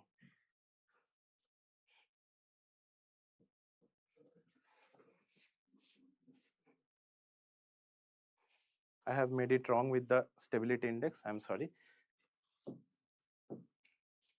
Stability of aggregates मतलब कितना डिस्पर्स हुआ उतना नहीं, कितना डिस्पर्स नहीं हुआ. If you remember the mean weight diameter का जो कॉन्सेप्ट है उसमें if you have seen the Yoder apparatus, I don't think you have, जो योडर apparatus है that is repeatedly put inside and outside water, उसमें से फिर हर सीव में एक एक वैल्यू आ जाता है. तो कितना नहीं हुआ that one is there. ठीक है, सो कितना डिस्पर्स नहीं हुआ, सो लेट दैट 40 50. इसमें कितना डिस्पर्स नहीं हुआ, let that B 10 and 10. So now 50 - 10 is 40, 40 - 10 is 30. ठीक है, तो इसमें से लोअर कौन सा है? This. So soil 1 is a better soil. Why? Because you can see. ठीक है, if you want further more explanation of this, we will cover it in the marathon, don't worry. The direct method of soil structure evaluation is, this is a very straight question, be fast.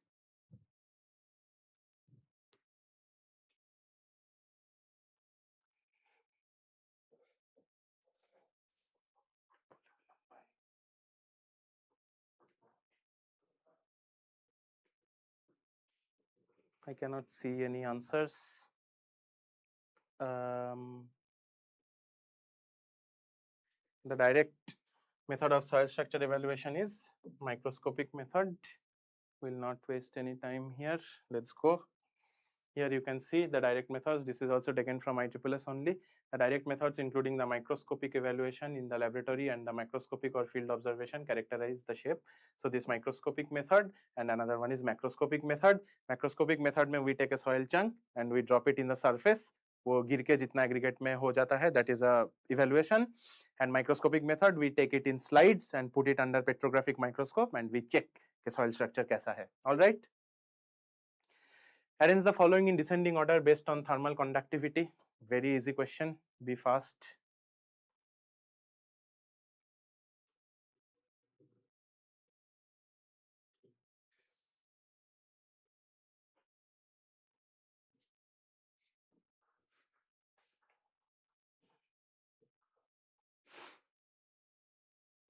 Only one answer has come as C. Option C, correct. So the thermal conductivity is the quantity of heat transmitted through a unit of substance per unit cross section, per unit temperature gradient, per unit time. It is expressed in calorie per second per centimeter per degree Celsius. It depends upon moisture content and all this. It varies in the order of sandy, loamy, clay, peat or organic soil. So sand का thermal conductivity ज़्यादा है, organic soil का सबसे कम है. Sand, loam, clay, organic soil. Fine. Moving on. इसमें अगर कोई doubt है तो यू कैन आस्क कि thermal conductivity what is that, कैसे होता है क्या नहीं. we'll discuss it later. This question is also very easy. This is a very basic question and you can expect questions like this. This is a very like it can come, it is a exam worthy question, PG exam worthy. So tell the answer.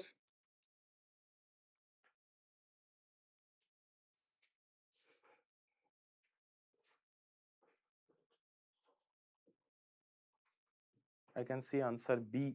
Yes, you are definitely correct. The correct answer here is convection.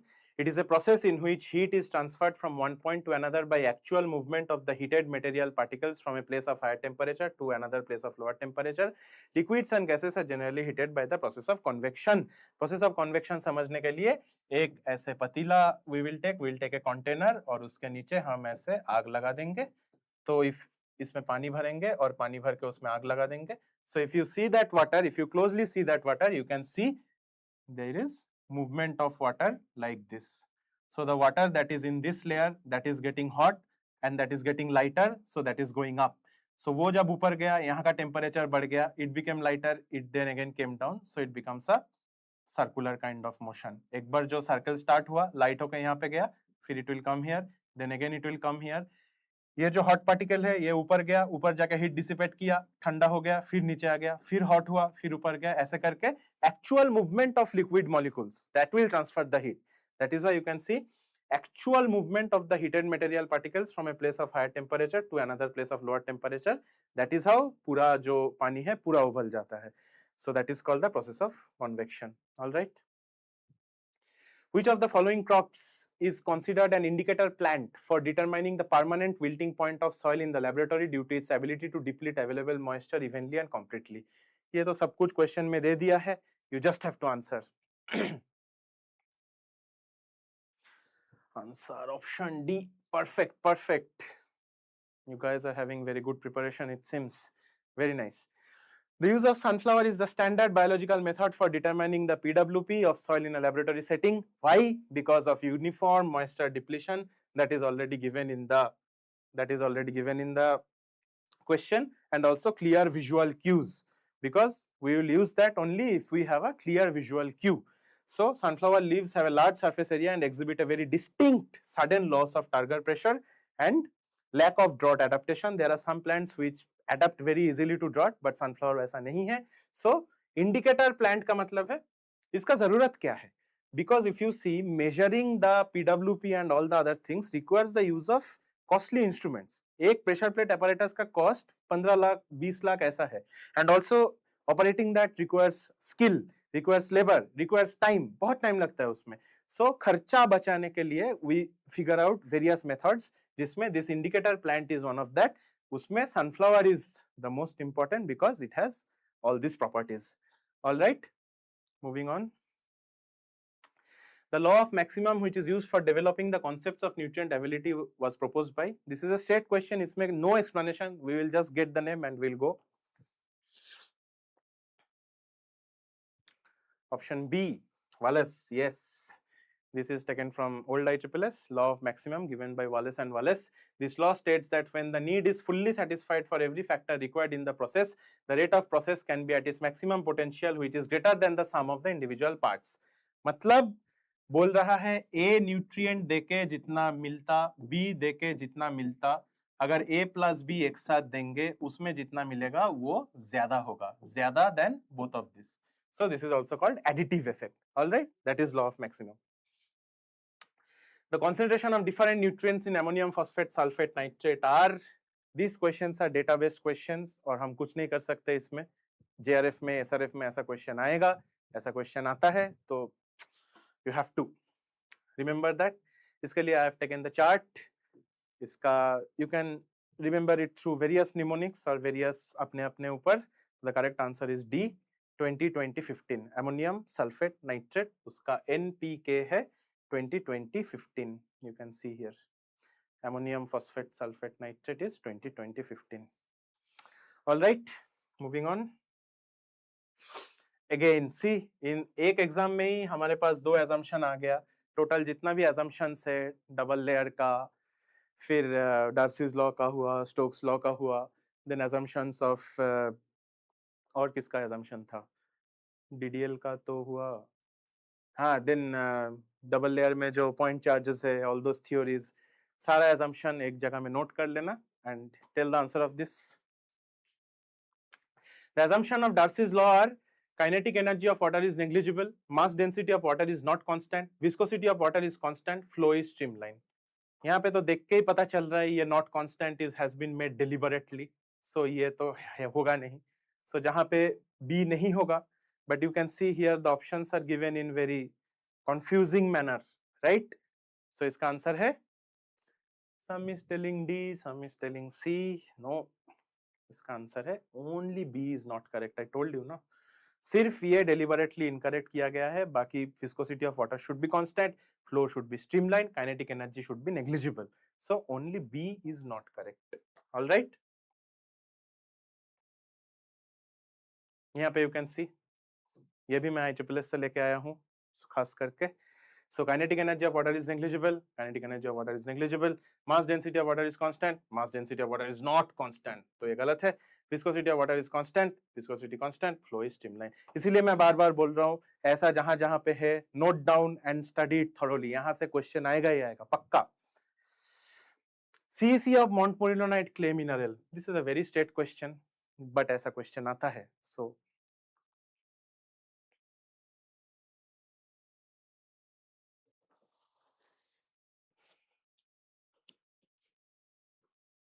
option D. No, option D is not correct. Option C is correct. जहां पे 150 दिखे, 150 can only go for vermiculite. Always remember. The correct answer is 80 to 100. Here you can see cation exchange. This is also from IEEE. Cation exchange capacity of micaceous clays varies from 30 to 40. Montmorillonite from 80 to 120. So closest is 80 to 100. Vermiculite up to 150. So 150 जहाँ पे दिखे, that is vermiculite. 150 से ज़्यादा दिखे, that is organic matter. Humus का है, उसका कोई limit नहीं है. It can go to 250, 300, 350. जो भी दिखे उसमें organic matter या humus मार देना. 150 दिखे, go for vermiculite. 150 से कम दिखे, just 80 to 150 है तो vermiculite, 80 to 100 है, 80 to 120 है तो Montmorillonite. उससे नीचे है तो you can know like 3 to 5 is kaolinite, as we know. Pure kaolinite होता तो 0 होता, लेकिन सॉइल में जो है दैट इज नॉट प्योर, उसमें इंटरकैलेशन होता है. That's why it becomes 3 to 14. किसी बुक में 3 to 5 है, किसी में 3 to 14 है. So these are not very robust values, but कुछ वैल्यूज है जो रोबस्ट है, उसको याद रखना, that is enough. And sometimes 20 to 30 when very small montmorillonite particles are adsorbed on the broken edges of the kaolinite plate. Soil में nothing is sacrosanct, बहुत सारे इधर उधर होता है, इंटरकैलेशन होता है, so you can expect some mixture. All right. Still 20 questions are there. We have to be fast.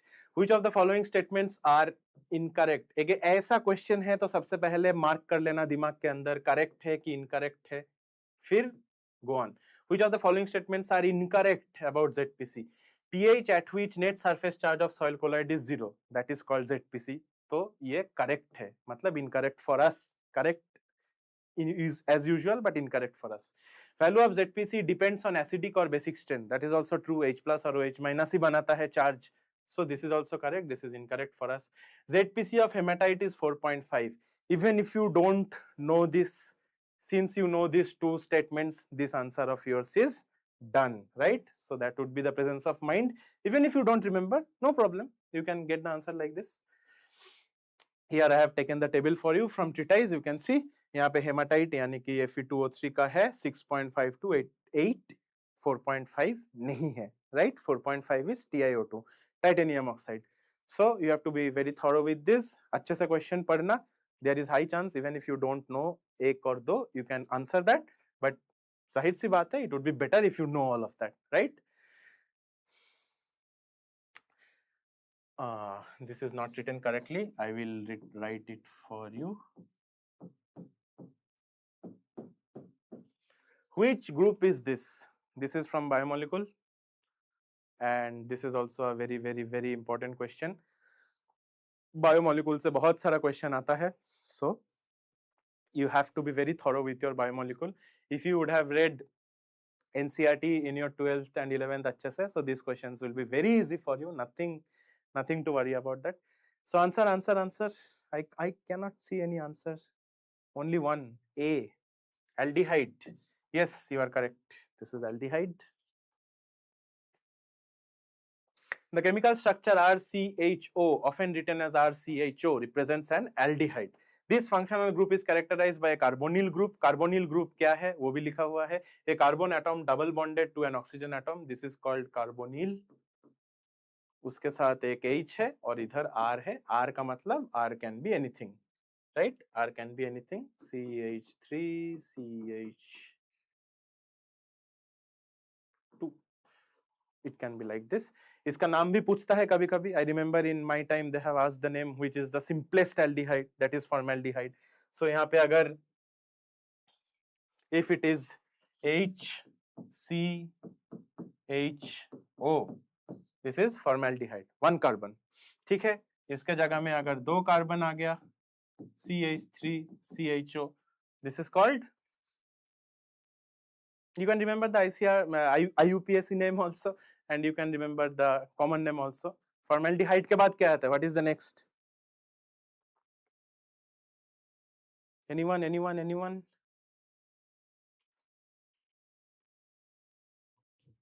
If it is 2 carbon, then it is what?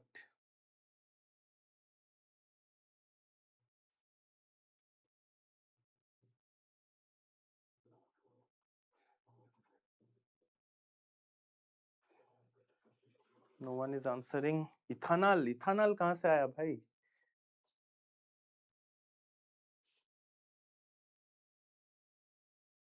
Common name. I'm asking common name.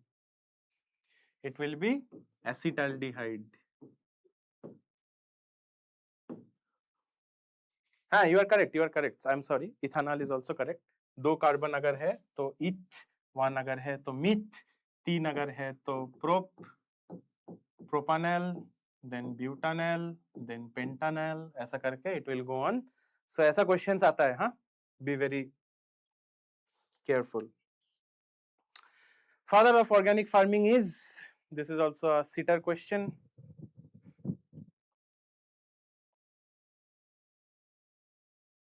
Tell the answer first and we will move.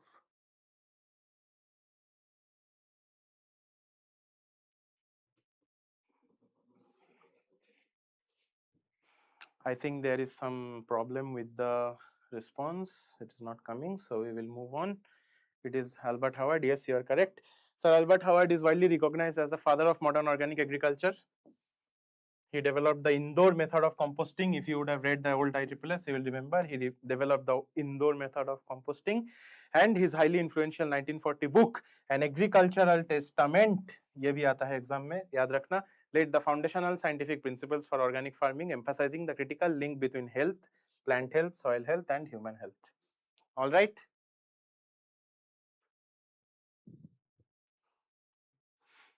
Which of the following is not a principle of organic farming?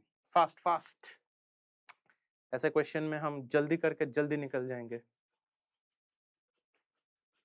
Which of the following is not a principle of organic farming? Principle of health, principle of care, principle of fairness, principle of equity.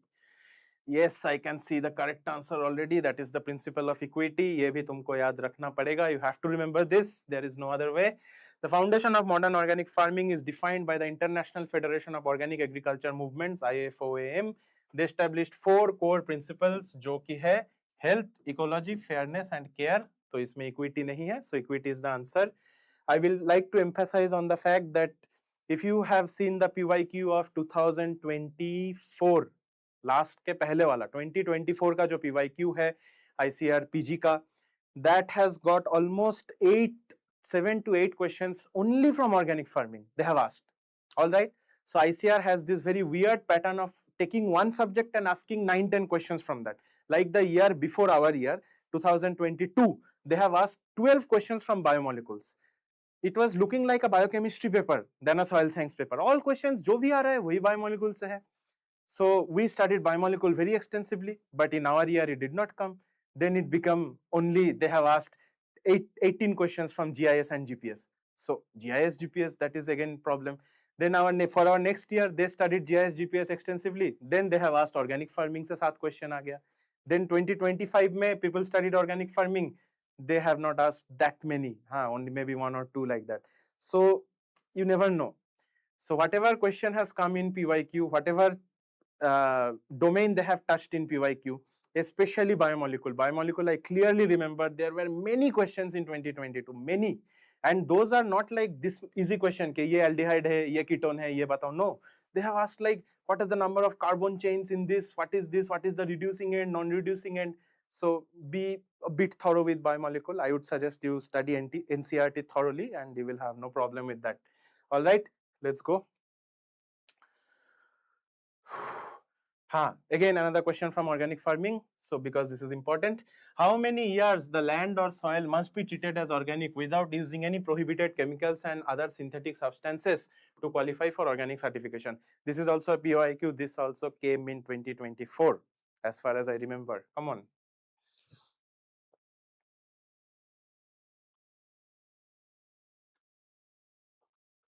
C, 3 years, exactly, perfect. Under major international and national organic farming guidelines, a farm must undergo a mandatory transition period to qualify for organic certification. तुम apply कर दिए organic certification के लिए, तुमको अगला दिन ही मिल गया, ऐसा बिल्कुल नहीं है. You have to have a transition period of 3 years, and in those 3 years the land must be strictly managed using approved organic practices and must remain completely free from all prohibited substances such as synthetic fertilizers, chemical pesticides and herbicides for a period of 36 months prior to the harvest of the very first certified organic crop. Before that, if you harvest your organic crop, that will not be given the organic certification and that will not, you will not be able to fetch the premium price. नहीं कर पाओगे तुम, ठीक है? लेकिन अगर you get a transition period of 3 years, then you can get a, through the proper channels, you will get the organic certification. And why is this needed? You may ask, 3 साल क्यों? Because it allows residue degradation and ecological recovery. और यानी कि उसके पहले जितना भी सारा था, whatever was there, whatever residue of the synthetic chemicals वगैरह were there, those will be degraded and ecological recovery भी हो जाएगा. So it will be qualified for organic, right? The capacity of soil to produce crops with specific systems of management and is expressed in terms of yields is called. This is very easy question. Very easy question. Tell me. I can see option C, soil productivity. Yes, you are absolutely correct.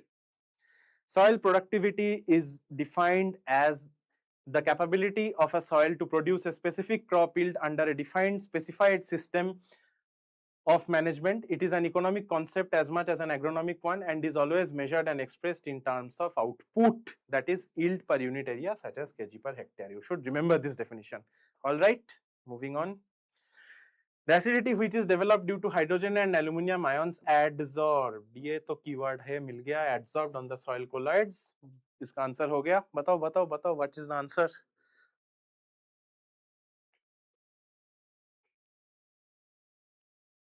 B, exchangeable acidity. Perfect.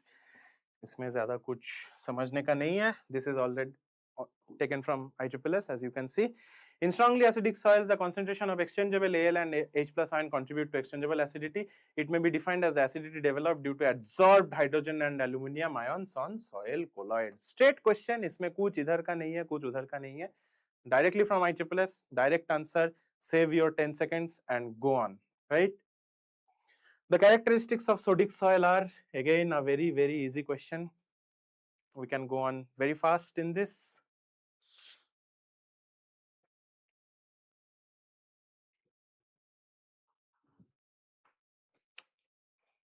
So I don't think this is much of a, definitely, you all know, this has been taken from new ICCS. You have to be very thorough with this. The pH should be, sodic soil, na? pH should be more than 8.5. Electrical conductivity should be less than 4. SAR should be more than 13 and ESP should be more than 15. Then it will qualify for a sodic soil. All right, moving on. An element that plays role in plant metabolism, whether or not that role is specific or indispensable, is called. This is also taken directly from ICCS. This is a definition-based question. So, is it beneficial element? Is it trace element? Is it heavy metal? Is it functional nutrient? What is the answer? That plays a role in plant metabolism. तो trace तो नहीं होगा, heavy भी नहीं होगा. तो beneficial या functional में होगा. Whether or not that role is specific or indispensable. Beneficial we know is not indispensable. That is specific to a plant. Silicon, rice में, sugarcane में. So beneficial भी नहीं होगा. The answer would be D. Yes, I can see all the option D is there. Very good. Functional nutrient. This term was introduced by, this is very important. Remember this, D.J. Nicholas 1961. दोनों आता है. Year भी आता है, नाम भी आता है. Remember this. Defined as an element that plays a role in plant metabolism, whether or not that role is specific or indispensable. Straight from ISSS. All right. Moving on. Which of the following pair is not correct? Always never forget to mark these words. All right. Which of the following are not correct? Now tell me fast. Magnesium is C Sprengel, this is correct. So not correct for us. Sulfur is Saxon knob, not correct for us. Potassium, not correct for us. Ni, Arnon and Stout, this is wrong. So this is correct for us. Only 4 is incorrect, right? Option D, I can see all the option D, very good. This is the table, I think you all know. This is in old ISSS, this is in new ISSS, this is in Tisdale. You can see the source here, Tisdale et al. कहीं पे भी देखो ये table तो याद होना चाहिए. These 2 columns you should definitely remember. Question आता ही है. 1, 2, 3 questions, it's pakka, it will come. Especially nickel, they ask Brown, Welch and Carey. Then the unknown elements a bit, chlorine they might ask, copper they might ask. All of this is extremely important. You have to remember all. Fe, Grease, boron, Warrington, copper, Sommer, Lippmann and McKinney. All right. Moving on. Bitter pit in apple, tip hooking in cauliflower and cavity spot in carrot are the deficiency symptoms of which nutrient? Fast. This is also taken straight from ISSS and treatise. There is nothing, no rocket science in this. Option C, I can see the answer very fast. Calcium. Yes, this has been taken from treatise. You can see the deficiency symptoms of calcium are bitter pit in apple, tip hooking in cauliflower, then cavity spot in carrot. So calcium is the correct answer. All right. Moving on. Fertility and mineral nutrition is very important. I will be taking the marathon classes in that also. So be very thorough with this. यहाँ से बहुत question आता है, बहुत marks मिलता है. ठीक है? Mottled yellow-green leaves with yellowish veins first appearing on younger leaves are deficiency symptoms of which nutrient? This is a bit tough question because this is confusing. You might get confused with क्या करें? तो sulfur, I can see the answer. Wow, that is very nice. Sulfur, B, yes. इसमें तो कुछ explain करने का नहीं है. But the only thing is, this is the keyword. बाकी सारे में, like the major confusion may have been between iron, manganese and sulfur. So बाकी सारे में the veins will remain green. That is why it is called intervenal chlorosis. Only sulfur के case में it will be yellowish veins. All right. So yellowish vein अगर दिखा तो it would be sulfur. Right. Moving on. This is straight from ISSS. No explanation, nothing. Which law is this? किसका law है बताओ? Directly we will go with the answer. C, I can see C, Mitscherlich's law. Yes, it is Mitscherlich's law. Mitscherlich का दो law था, as you remember. One was law of physiological relationships, लिखा है, and another one is growth law. So this is Mitscherlich's growth law. Increase in yield of a crop as a result of increasing a single growth factor is proportional to the decrement from the maximum yield obtainable by increasing that particular growth factor. When we will do marathon and when we will go deep, I will make you understand the meaning of all these words and statements. Abhi ke liye Mitscherlich law is the answer. All right. When the concentration of an essential plant nutrient is sufficiently high to result in a corresponding shortage of another element, it is known as, this question is good. Let's see.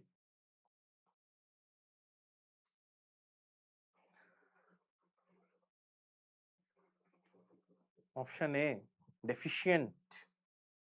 Concentration of an essential plant nutrient is sufficiently high. How can it be deficient? It can never be deficient, right? Deficient का मतलब कम.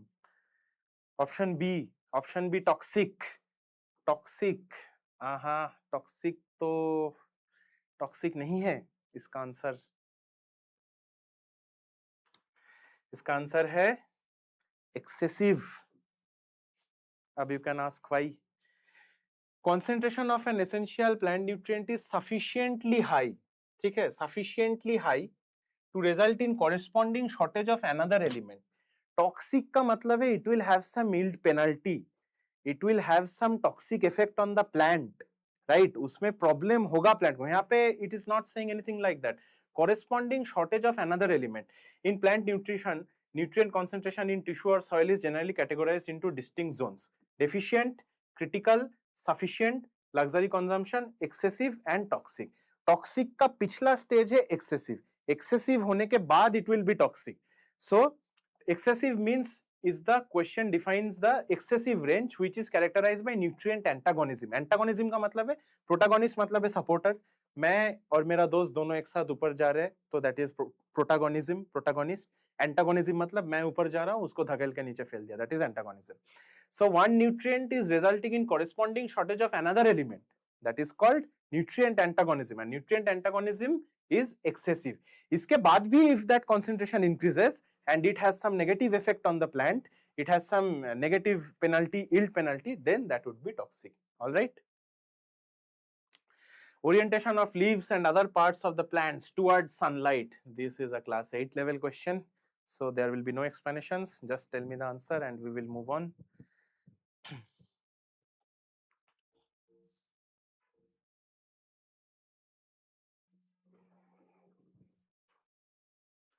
Option A, option A, option A. Photoperiodism? No. Option B, phototropism. Be very careful with the options. These are very easy questions, and if you miss out on these, it will push your rank by 5, by 6, by 9, whatever. Please be concentrated on the options. Orientation of leaves towards sunlight, that is phototropism, that is tropic movement. Periodism is nothing but it is the day length, and the phototropism is the directional growth or orientation of a plant in response to light. This response is primarily mediated by the asymmetric distribution of the plant hormone auxin. यानी कि plant ऐसा है, यहाँ पे sunlight पड़ रहा है तो ऑक्सिन जो है, ऑक्सिन यहाँ पे आके जमता है सनलाइट के ऑपोजिट में, तो it become curl and it moves towards sunlight. यहाँ पे ज्यादा ऑक्सिन हो जाने की वजह से ऑक्सिन ऑपोजिट टू सनलाइट, जिसके वजह से ये ऐसे बढ़ जाता है. So that is called phototropism. Periodism is day and night length, जिसके वजह से फ्लावरिंग होता है. That is called photoperiodism. Alright, be very careful. Option 3-4 बार पढ़ना and there will be no mistake. Right. Most predominant mechanism of gaseous exchange in soil. That's very easy. Let's see.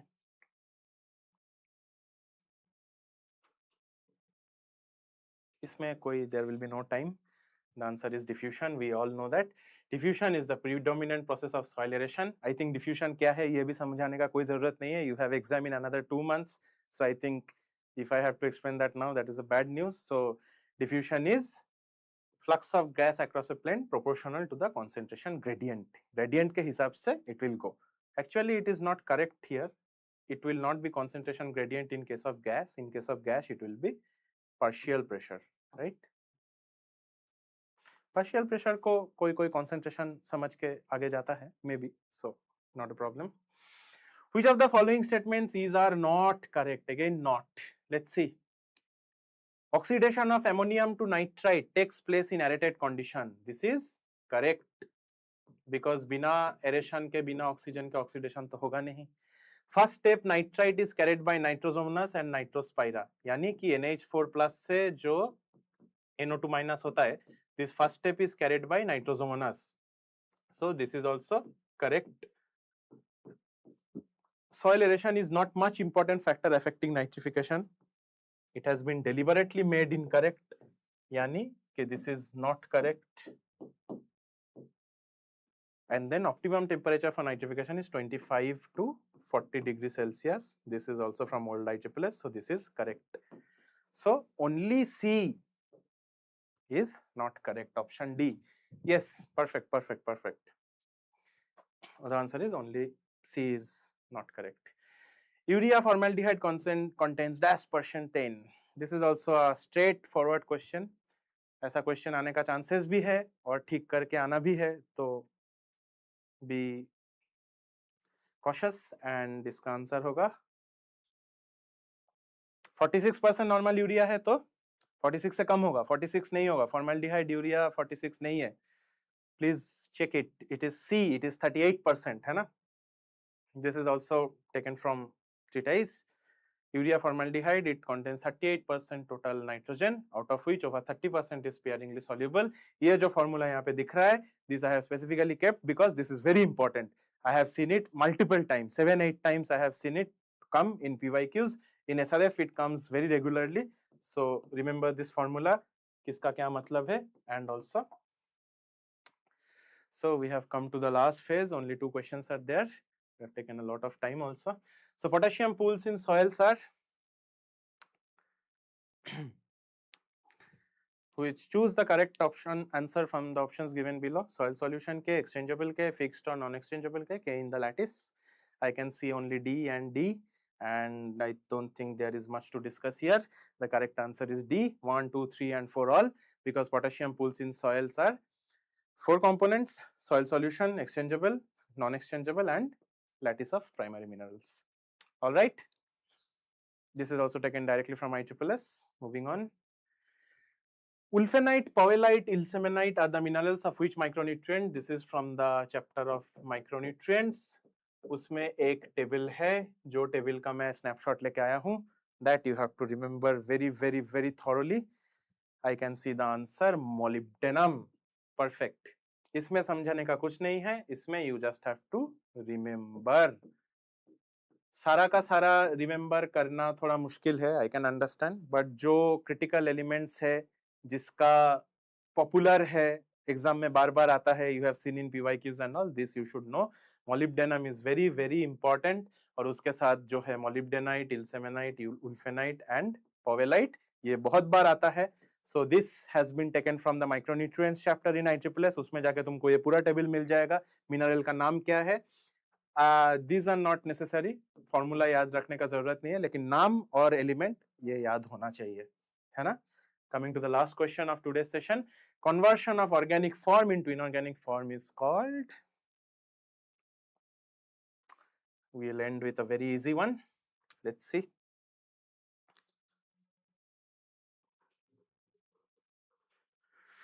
Option A, option A, option A, option A is mineralization. इसमें तो बोलने की कुछ है नहीं, every one of you know mineralization and immobilization. Mineralization is the biological process by which soil microorganisms break down organic matter and convert the nutrients within them from complex organic compounds into simple plant available inorganic forms.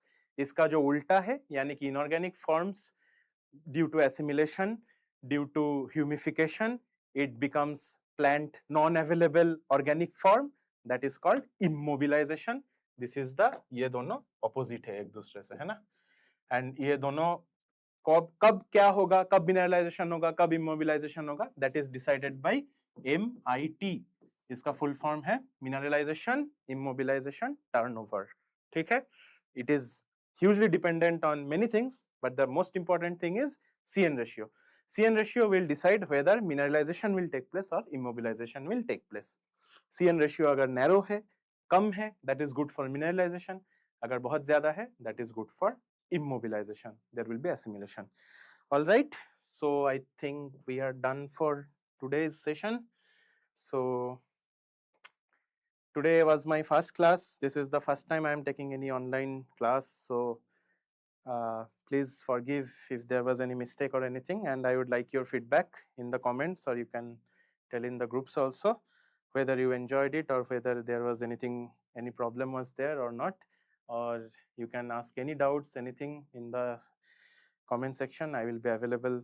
I will try, as far as I know, I will try to mend the doubts. And all right.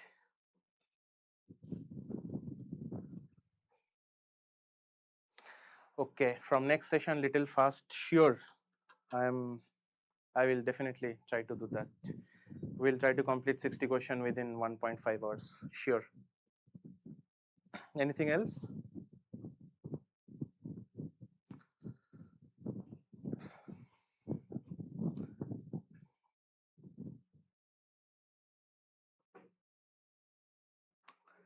Okay, then I will end the stream now, and good luck.